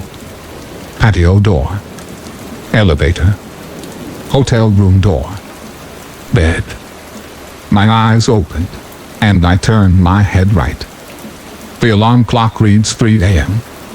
I'm face down in bed, on top of the covers. I push myself up, slide back off the bed, and stand up. The sliding glass doors are wide open, as are the screen doors to the balcony. There's a breeze. I think, did my girlfriend jump off the balcony? And in that millisecond, I hear crying behind me. My girlfriend is sitting Indian style on the floor, with a clamshell of what was $40 worth of crab cakes in her lap, crying. She said she couldn't wake me up. She asked me if I had remembered what happened. She said she had been sick and been throwing up for 4 hours non-stop. What happened? I bent over to sit down with her and got hit with a wave of sickness. I ran to the bathroom for hours, puking. By the time I came out, she was passed out again. This had to be a bad dream. I remember thinking that maybe we went to the club and got wasted and blacked out, and I went back to bed. We both wake up at 7 a.m. to our alarms. We had to take the rental to Baltimore and catch a flight back. We both had to be work at 2 today. I was shaking. She looked like hell. We both felt like death. She was shook. She said the walk back to the hotel room was scary, and she didn't remember anything after. Wait, what? According to her, when we walked into the hotel from the bar patio, one of the guys was on a chair near the elevators. He said something to us, but the doors closed quickly. She said when we got to our floor, 2 of the guys were at the end of the hall, heading towards us. She said that when we got to the room, they stood outside the door, and she thinks they knocked. Apparently, I laid on the bed, and immediately was lights out. She couldn't wake me, and passed out herself, until she woke up to violent vomit for hours. My body was shot. I was shaking, and now I'm processing that these scumbags maybe followed us to our room. Part of me thought she was exaggerating, but you know how you have a weird slow-motion flashback. Well, as I was graying out on the way to the hotel room, I remember one of the guys being by the elevator. Also, as she was brushing her teeth, her mouth was blue. I went to the mirror, and so was mine. Neon blue. Nothing we had that day was blue. I had light green margaritas, and vodka, and root beer. This was proof that something fishy had to have happened. We didn't know what to do. We had to get back. We couldn't stick around. We got to the car. I barely felt okay to drive, but I wanted to be home. We felt dirty. We were so confused. And we wanted out of Maryland, and swore we were never coming back.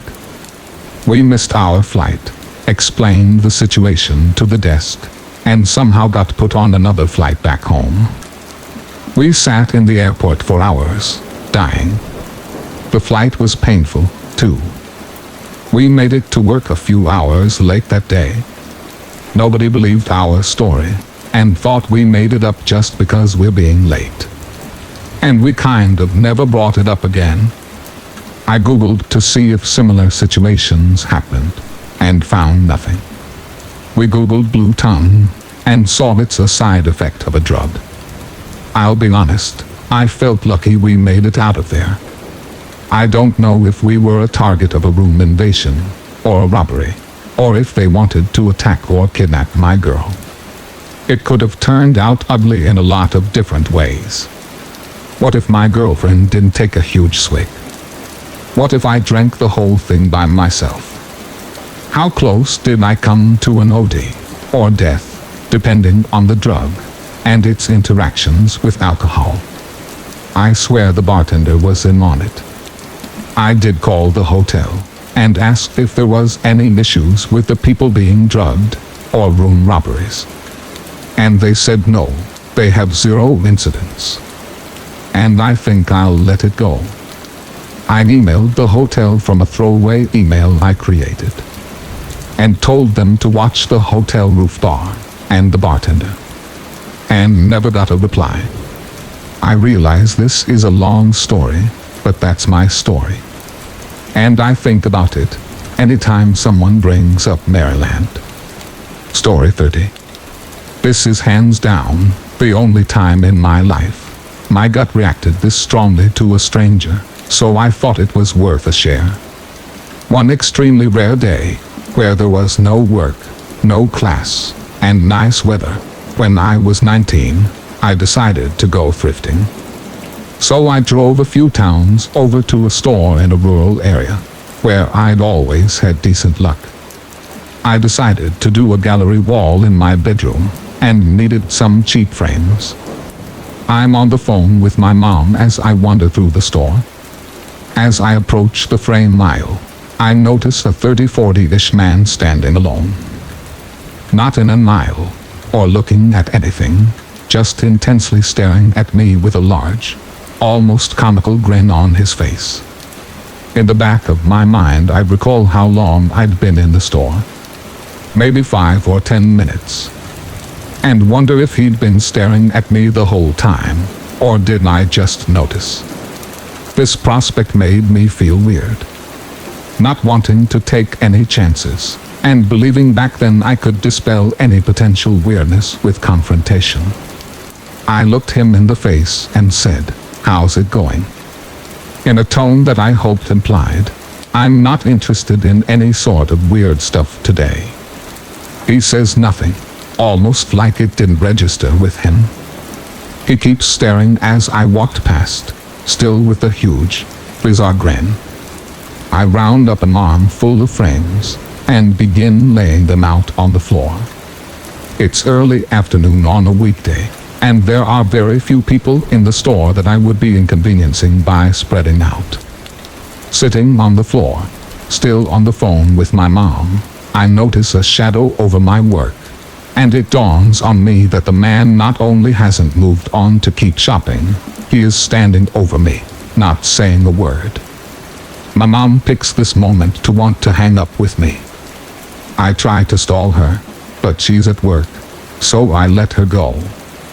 I refuse to be deterred from my mission, so I glance at him and keep arranging.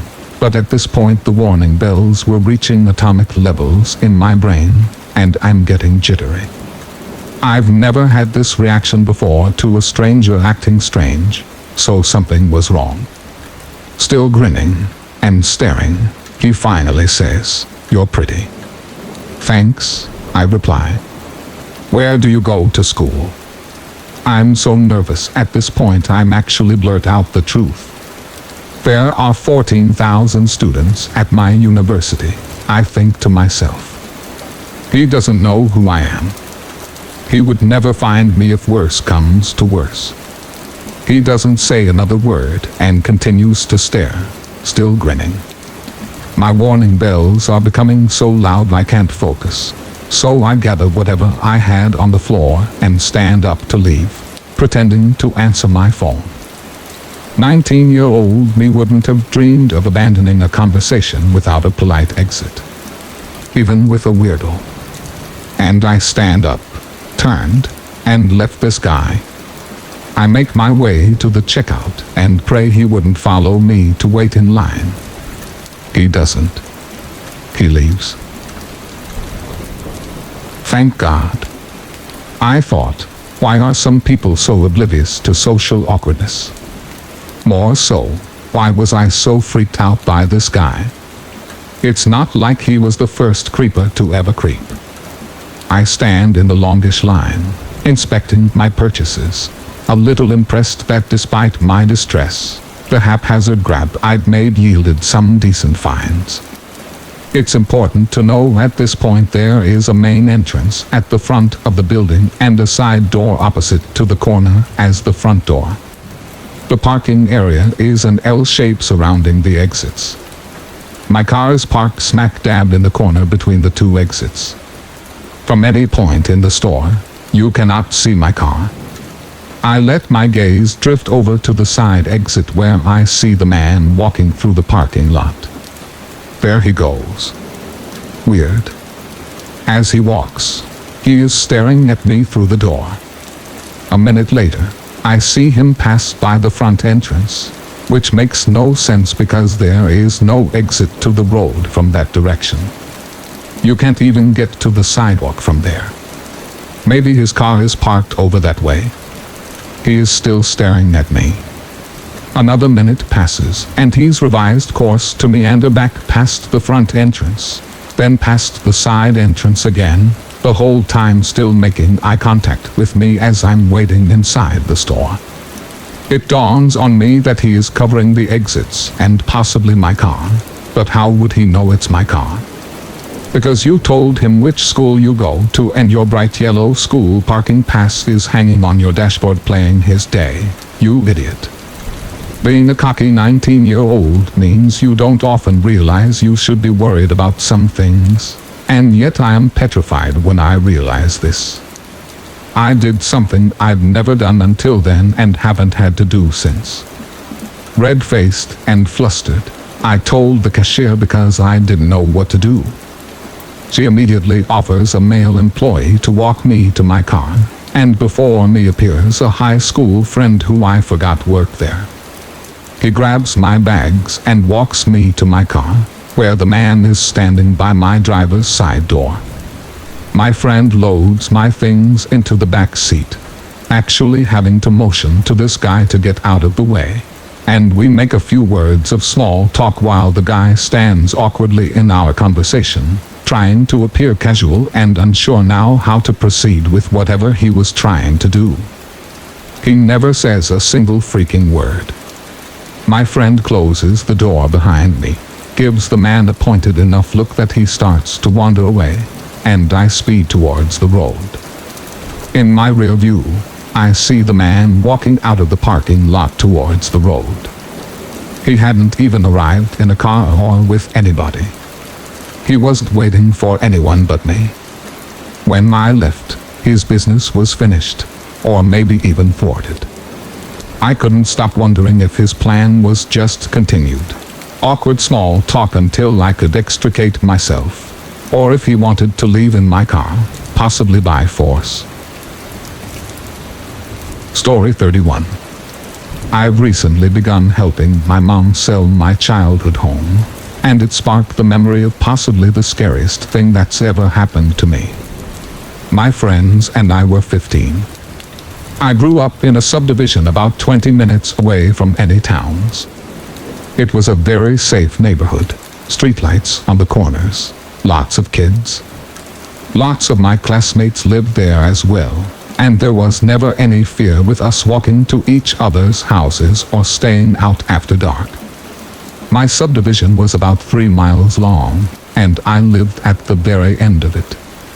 The last mile was a sharp right turn into a hill, and has thick woods along both sides of the street, with 4 houses at the bottom, all surrounded by woods. My friend Maddie lived at the entrance of the subdivision. One year we got about 8 inches of snow and ice. It shut down the roads, people were stranded, schools were closed for a week. The first days of this snow, me and Maddie and Kelly spent the whole day playing. We decided to have a big sleepover at Maddie's house that night. When the sun looked like it might start setting, we started to trek down to my house to get the overnight bag. By the time we finished packing, it was dark out. The woods always enchanted by darkness, but it didn't bother us. The 3 of us started walking, joking, enjoying the night air.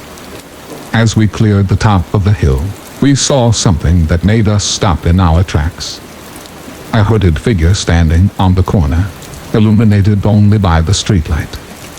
They didn't move. They stood completely stiff, staring straight ahead. It was unsettling, but it easily could have been a neighbor, So with nervous laughs, we started descending the hill. The figure never moved, staring straight ahead. As we got to the bottom, we could see the hood was lined with fur, and it had some sort of black mask hiding their features. We started to get nervous. At this point, we were even with this person. It's blackout, the one streetlight illuminating the corner. After staring at the figure for about 45 seconds, Maddie finally called out, "Hey, stop messing with us. It's not funny." At this point, the figure moved, only shuffling its feet to turn its body in our direction. They extended their hand towards us. Time stopped. I could feel my heartbeat in my throat. The figure gestured, "Come here," before turning and walking into the woods. We ran as fast as our feet would take us, until we reached Maddie's house and deadbolted the door behind us. The next morning, when I walked home, I stopped at the corner where the figure had been and felt pure, genuine fear. There were 2 tracks of footprints, one leading out of the woods and one leading back in. Story 32. Okay, so first of all, I don't want this to seem like a story in search for sympathy, but more of a way to finally accept it and move on and hopefully help other girls or boys realize these red flags in a relationship that I so blindly overlooked. I'm sorry if this story is a little long, but bear with me. It's worth the listen. Background information. I'm 18 years old. I met this boy. We'll call him Trent. Trent and I met through a mutual friendship, a group of friends that I was very close with for many years. We started hanging out as a group, to smoke, with our friends. He was the loveliest boy with such kind eyes and the most adorable smile.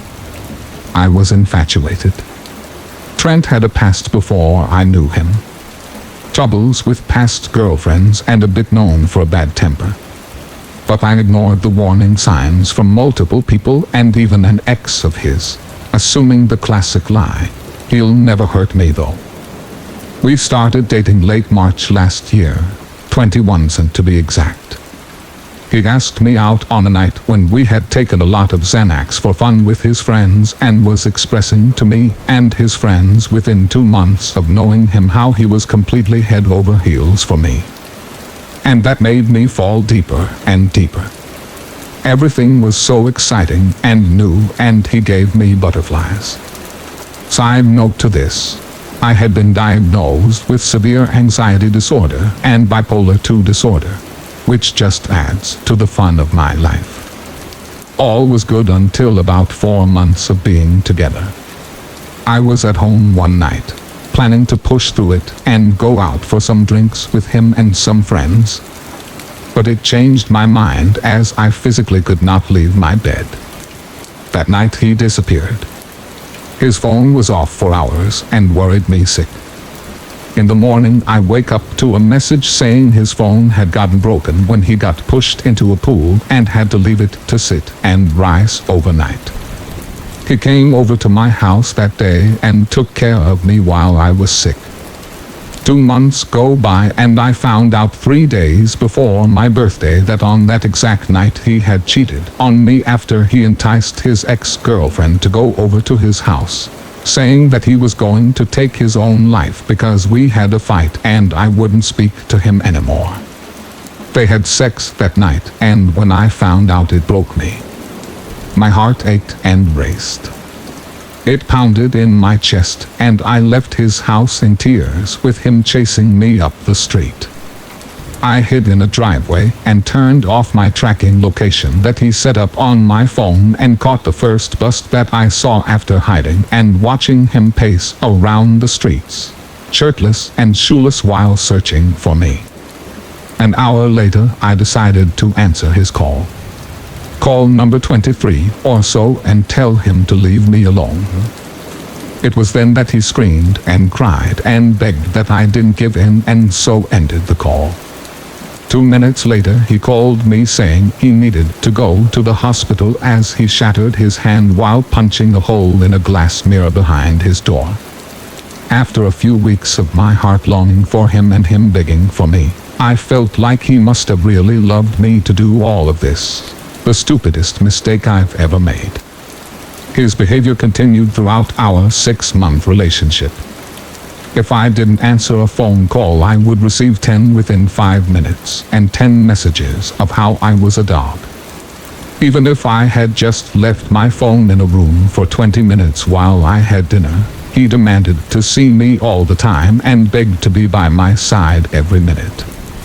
I saw all of this as an expression of his love to me. Our relationship was spent majorly smoking weed daily, and I mean all day. If he wasn't stoned, all hell would break loose until it could get high again. I spent hundreds of dollars buying weed to help him feel better when we would argue in the car or he would be in a bad mood. He had made threats to me and my friends in the past about killing all of the dogs. My friends did not see it the way I did, and eventually we had fallen out, and he assured me that they weren't my true friends. He was the only real person I had in my life who truly cared and loved me, and I believed it. My confidence diminished. My happiness was released in the smallest doses. I began to stop recognizing the girl who I was and couldn't remember how it felt to have genuine happiness. Only when he was in a good mood and wanted to be intimate and cuddly, that's when I felt good. On our 6 months, we had a lovely dinner in the city at a super expensive restaurant. After our meal and a few drinks, he told me to go wait around the corner for him while he paid, and I called a cab. I found out when he walked out that he had not paid, and we made a run for it. Later that night we went to visit our 2 best friends who were also a couple and were part of our smoking squad, as we like to call ourselves. We decided to go for a little drive around the corner and smoke a little bit before going home. It was while we were chopping up that me and my friend Bella were whispering in the back. Trent couldn't quite understand what we were talking about and demanded to know what we were saying. As a joke, Bella sarcastically replied that I was talking about another boy. This is when he ran over to the side of the car. As he did this, I pulled the lock on her door and he punched a hole straight through her window, leaving shatters of glass flying all over him. The police came for a noise complaint, and after coming up with an excuse, I was left to walk my boyfriend home while he was sobbing and apologizing. Eventually we were escorted home in the police car. We broke up that weekend after encounters of him smashing his head into a wall, swiping a photo frame off the table and slicing his hand, punching a hole in my brother's car windscreen, and grabbed my shirt while I was driving. I had officially been scared and saw for the first time that he might really be dangerous. I told him I could not be with him after the damage to my brother's car. My family would never look at him the same and would ban me from seeing him. The very next morning he made me pick him up at 8 a.m. and he took the car to get the window fixed so I wouldn't leave him. In short words, I didn't forgive him. A week later, a week of hundreds of missed calls, thousands of messages off every single social media possible, he began sending me photos of bottles and Xanax that he was buying, telling me that he was going to beat them all and it was going to be all my fault. My heart dropped, and I answered his call and begged him not to be so silly. I told him I would go and see him that afternoon to make sure he was okay and not to get back together. He seemed happy with that and hung up the phone. That day, I was with a couple girlfriends at a pool party with some of my old friends that he didn't particularly like. After being there for maybe an hour or so, I bet you can guess who just lets themselves in and walks straight inside, demanding to everyone that I leave right now. I refused and I was petrified. His eyes, I knew that look. the way his green eyes turned almost black when he was in a rage. I continued to refuse and told him I would come outside and talk to him if he let me bring one of the boys outside to make sure I was okay. He didn't take that one bit and decided to leave. Okay, that was a relief for me. Less than 20 seconds later, we hear smashing in the side street. The whole house ran outside to investigate and watch as Trent ran back to his car and sped off after ripping off the windshield wipers of another one of my best friend's cars and shattering each window. At this point, we were all so worried and angry and confused, so we decided that we should drop the damaged car to my house so it was off the streets and somewhere safe. However, my car was parked a few streets over. I got into the car and began driving when I was rammed into an intersection. My car was spinning and I quickly gained control, only to realize that he was chasing me in his own car. We zoomed through the traffic, through red lights, intersections, squeezing through almost impossible car spaces like in a movie. I almost hit 3 pedestrians and God knows how many cars. He chased me down the streets, continuously ramming me, then slowing down and speeding up just to ram me again. Glancing back in my rearview mirror, I saw him laughing and taunting me. Those eyes I will never forget. Immediately when I noticed him chasing me, I called 000. It's Australia's 911. And tried frantically explaining to the operator where I was and what was happening whilst being rammed and trying to dodge cars and people and sidewalks, poles and street signs. I thought I would throw him off and turn into a car park that was right there, but he was too quick and sped in front of my car, locking me in while he blocked the exit with his car. The door opened and he stepped outside, throwing himself at the windows and trying to rip open the doors.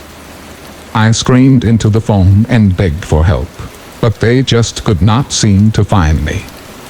Eventually, I decided that the windows were going to give out soon and I needed to get away. So I drove up the gutter, ripping off half of the front bumper of the car and sped all the way back up the street. I thought I got away when I saw he was struggling to get back into his car, but that relief shattered when I saw his white car right behind me again, ramming and stopping while he left. I drove through 3 suburbs and drove straight to my dad's house. I honked the horn like a crazy person, but his car was quick to catch up and I could not bear the thought of putting any one of my family members at risk of this maniac. So I kept going, hoping that he wasn't quick enough to swipe my car off the cliff edge that runs alongside my street. I continued driving over the top of all of the roundabouts, but I didn't care. My mom lives around the corner from my dad's and I started to head there, but as I reached the street, I remembered my 5-year-old sister and my mom and I couldn't dare putting them at risk. So I kept on driving around corners, swiping into cars and trying to find every main road possible, begging for help to the operator and for them just to please find me. I continued to fly down the street at 120 miles per hour. I'm an 18-year-old girl. I've never driven so fast or so chaotically. After about 10 minutes of what seemed like an hour, I reached yet another main road and repeated my location to the operator, all the while being rammed and tormented. He sped up in the lane next to me, in the opposite side of the road, and swerved his car into the front of mine in an attempt to lock me in so he could try to rip me from the car. My immediate reaction was the reverse. I put the car into reverse and put the accelerator flat to the floor. It only took seconds for him to get back into his car and begin driving at me, head on. The only thing I could do was drive forwards at him. This is the part where everything went in slow motion. I saw him coming at me. We were driving at each other at about 40 miles per hour and my only options were to either crash into a parked car next to me, crash head-on into Trent, or crash into a telegraph pole on the other side of the road. The only thing running through my mind was which way would be the quickest and least painful way to die. So I chose the pole and I took a hard right turn as I missed the front of it by being saved by the gutter, saving my life by mere inches. This really made him mad, and he turned the car back around again and T-boned the driver's side door, pinning me in. He got out and yet again punched and kicked and slammed all the windows. Now let me tell you, this boy is at least 6 feet tall. He was massive. I stood no chance. I began to hop from seat to seat trying to stay away from him to whichever window he broke out first. The whole chase lasted 17 minutes. This is when the sirens began to ring and I broke down and cried as he ran back into his car and took up off the street.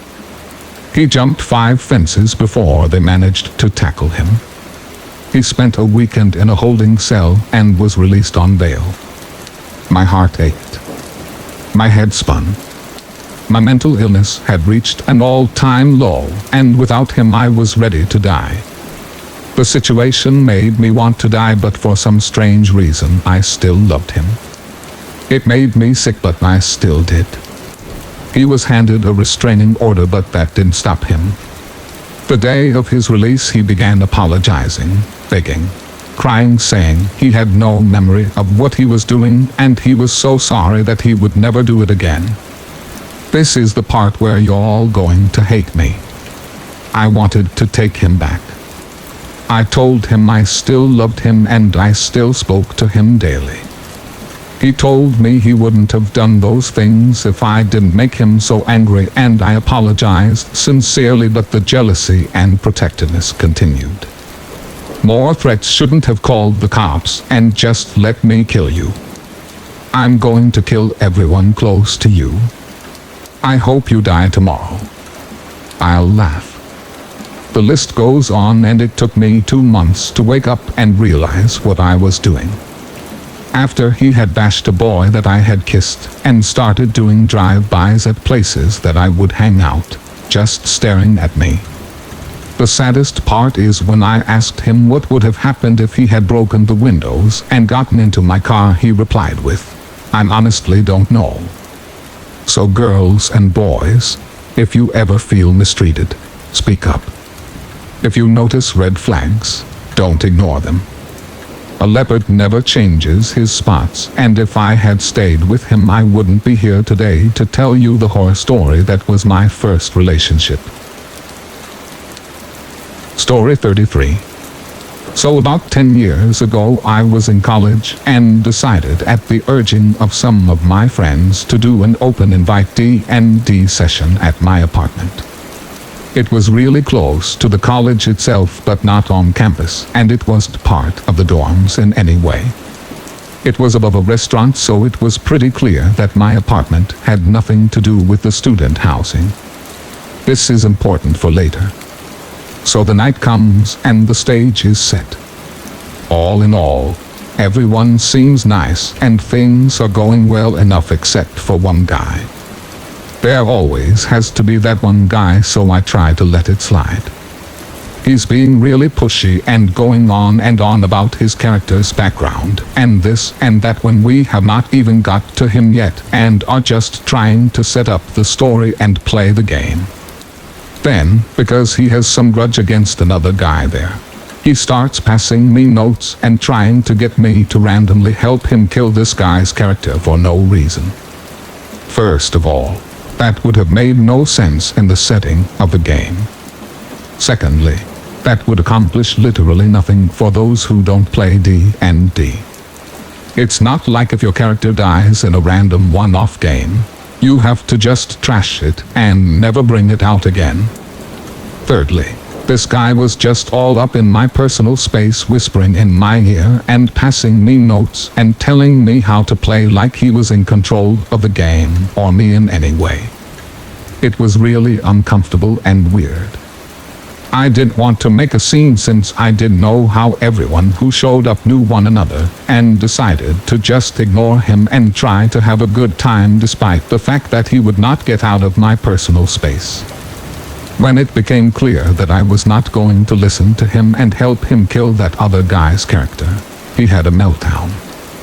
He literally stood up and started throwing D&D books at my head. All of them that he could reach, and screeching that I should have done what he told me to do. And this was my punishment. And next time, I had better listen.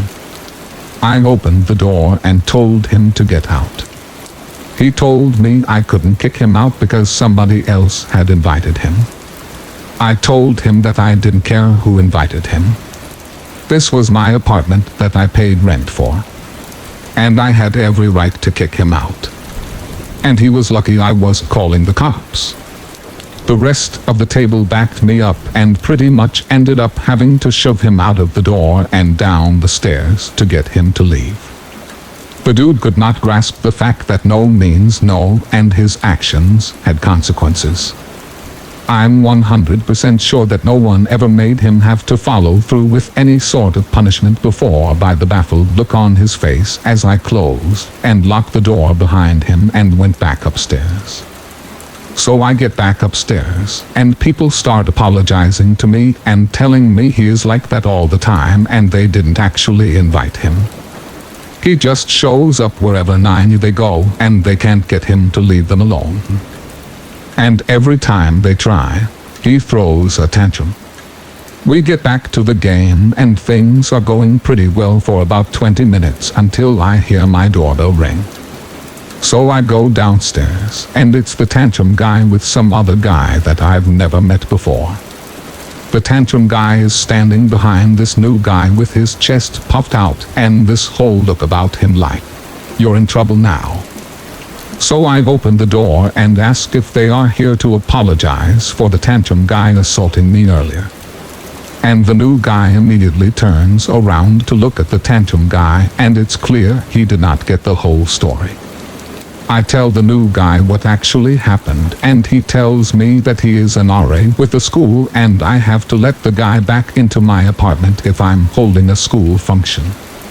I tell the RA guy that first of all I rent this apartment, and it is not part of student housing. As should be apparent from the fact that it is, again, above a restaurant. Secondly, even if he was an RA, which I have no proof of as he could just be one of the tantrum guy's friends, that doesn't give him the authority over any building I'm living in because he is not my RA. But that doesn't matter because, again, I don't live in student housing.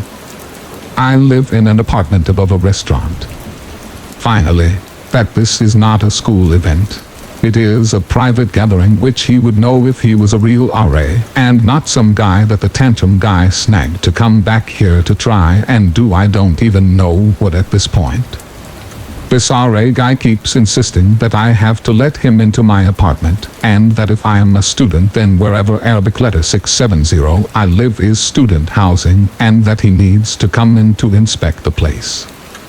It becomes more and more clear that this is just some random guy that they wanted to be in my apartment for nefarious purposes, thinking that I am here alone for some reason. I tell them that they are not getting in, and if they continue to stand there and try to get me to let them in, or if they try my door after I leave, I am going to call the cops, and I proceed to shut the door and head back upstairs. Everyone at the party was asking who that was, and when I tell them, they all decide it's time to head home.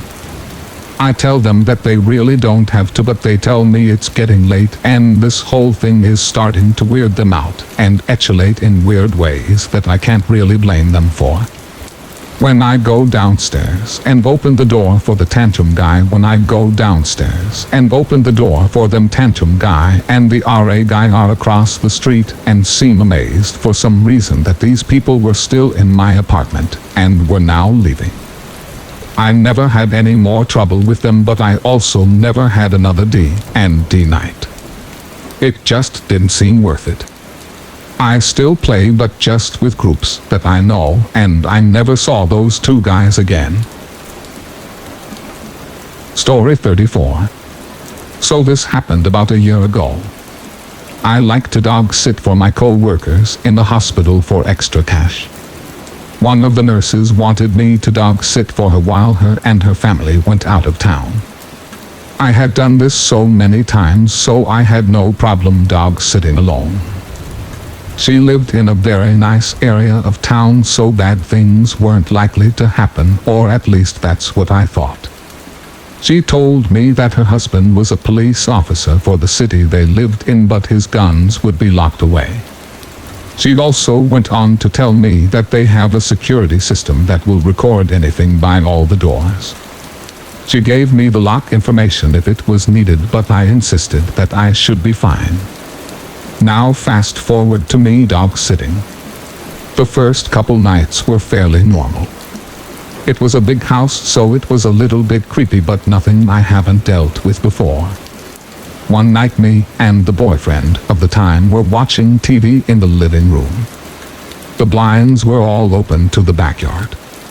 It was most likely around midnight, since me and him both work night schedules, and we saw the light flash through the yard, but it wasn't a car passing by because it angled down to the grass. The dog was in the kennel since he was a pup and needed to be in for sleep, so the dog wouldn't have been able to go and find someone. Well, we both noticed it, so we decided to go outside and check it out, but no one was there. Absolutely nothing, or no one, so naturally we went to bed because now it was getting to be 2 a.m. While laying in the bedroom upstairs talking, we heard a door shut from downstairs. I immediately shushed my boyfriend at the time and said, "Did you hear that?" And he said, "Yeah, but I don't know what it was." He gets up to lock the bedroom door and turn off the lights. He whispers to me, "Be quiet and listen." We sat in the dark room shaking. We heard yet another door shut downstairs. He tells me, "Call the cops," as he grabs a lamp at bedside and stands by the door, and I was on the phone with the operator. She tried to call me down, telling me officers were on their way to the scene. Then we heard footsteps of our invader coming upstairs to where we were at. I started to quietly tell the lady on the phone the person was upstairs with us now. We heard a knock at the door and footsteps going back down the stairs. I cried, telling the lady there's a knock at the door. She reassured me that it was the cops, but I had to come downstairs to let them in. I told her, "You're insane, a person in this house, and you want me to go downstairs." She tells me that it's protocol to let them do a search. So me and my boyfriend ran down the stairs as fast as we could to open the door, lamp still in hand. We opened the door for the cops and told them there was someone here, and what we heard, they walk into the house telling us to wait outside while they investigate.